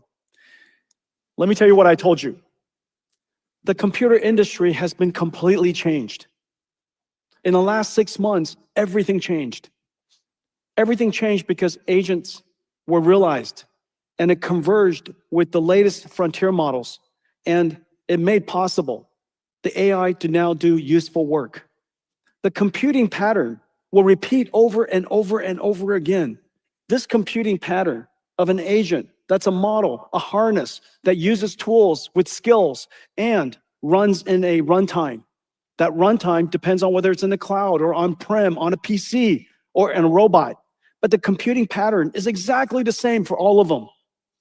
You will use different harnesses because of your preference. You'll use different models because of your preference. You will improve them for your proprietary use. You would create super agents that you can rent to other people to help them do their work. This agentic platform, this agentic pattern, NVIDIA has an enterprise AI toolkit. This is a wonderful way for all of you to engage AIs, and for us, it's a wonderful growth opportunity. Vera Rubin is in full production, whereas Grace Blackwell was created to process AI, particularly inference. Vera Rubin was created to run agents. It is in full production. It is much, much more than a GPU. It is an entire disaggregated, distributed agent processing system. NVIDIA has really become an infrastructure company, not just a GPU company, not just a systems company, but an infrastructure company to help you generate the maximum revenues, the maximum profit, and to get there as soon as possible. The agent world, this new way of doing computing, where you build CPUs now for agents, not for people. CPUs for agents has its own special requirement, and our NVIDIA Vera is revolutionary. I'm so happy about its ramp. The orders already is going to make it the fastest and the most successful product launch in our company's history. NVIDIA and Microsoft has created a whole new line of PCs. This is a new beginning. And of course, that exact same agentic pattern agentic processing pattern, computing pattern that I just described is also going to run on all kinds of devices. I mentioned PCs, but in the future, it'll be robots and satellites and base stations and factories in the cloud, on-prem, at the edge. This pattern, agentic AI system, this agentic computing pattern will be replicated in computers all over. How we think about the personal computer will very likely change.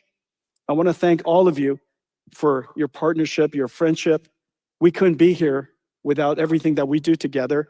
I am so proud of how you've been so successful this last year. The next year is going to be even more.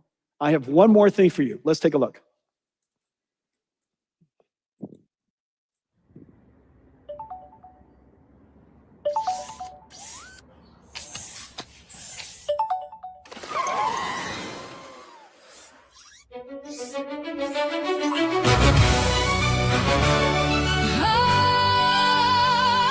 ready, Taiwan? Let's do this. The keynote's done at COMPUTEX. Jensen showed the world what's next. Useful AI has arrived. Agents working by your side. But in case you missed things we said today, we're gonna break it all down for you, Taipei. Agents used to be misunderstood. Only movie stars had them in Hollywood. Now we all got teams making dreams come true. Building companies from living rooms. But they need so much compute, we hear ya. That's why we created Vera. Ruben stole the show, it's true. The cheapest tokens coming through. 10 times faster inference heaven. More special agents than 007. Bluefield keeps agents' memory true. Now, let's talk about its CPU. 50% faster, that's outrageous. Not for Vera. It's built for agents. NVLink Fusion blends ASIC smartly. Everyone's welcome to the NVLink party. Well, if you like that introduction, Vera Rubin's in full production. Nemotron Ultra leads the run.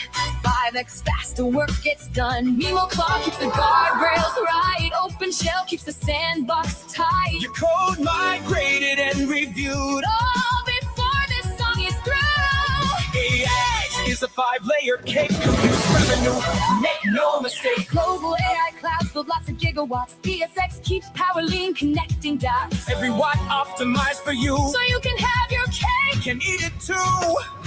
RTX Spark is finally here. Biggest PC moment in 40 years. Agents powering all workflows. Running anywhere Windows go. harnesses run on CPU. Models fly on GPU. Cosmos builds worlds that robots need. Turning compute into synthetic feed. Out from my OCs and reasons through. Understands roads like people do. Who is how they learn to move. Learning skills and finding growth. Geometry's powered by Thor. The future's humanoid. Count on more.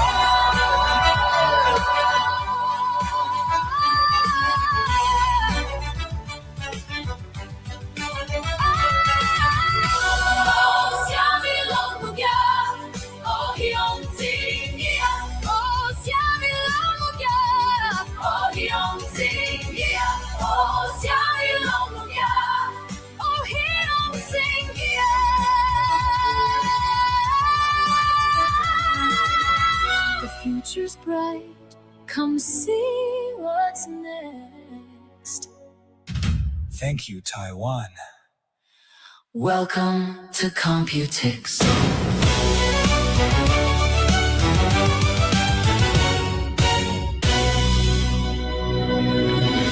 大家谢谢。Have a great COMPUTEX. 大家谢谢. Thanks for an amazing year. Thank you for all your friendship and support. Thank you. Take care. Have a great COMPUTEX. Jose? I just heard from Amit that that's going to be the new closing and opening bell noise. Yeah, the whole song. Yeah. I think that's the second GTC that they went out with a song, like a Sono song or something. All right, man. What did you think? What did you like? What did you hate? Oh, That was the song. They're just becoming a massive organization. Like, not that they haven't already been, but I think the PC market was a direct attack against Apple, of course. Any Windows product is usually going back and forth versus Apple or Windows, but I think that this will be actually very comparable to the workstations of Apple as well. I think the price might be similar, but yeah, I think that that's very good. I think the CPU, the way that he covered it this time, was way more bullish than previous times, rather than just saying, hey, we're going to dominate this market. Actually showing some of the real world use cases, I think, was very exciting. But what were some of your thoughts? And then we'll wrap. I don't want to stay live too long. We're going to rap too? Like, we're going to end in a song? Yeah. I just vibe coded one.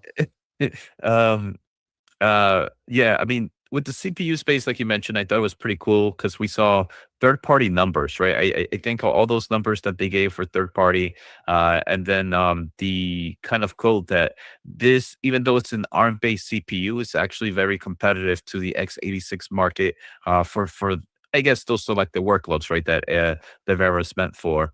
The other thing that grabbed my attention is I wish they would have talked a little bit more about it, but I got pretty excited about the power solution that they have for the data center space. They mentioned that they're going to be able to help with power limitations.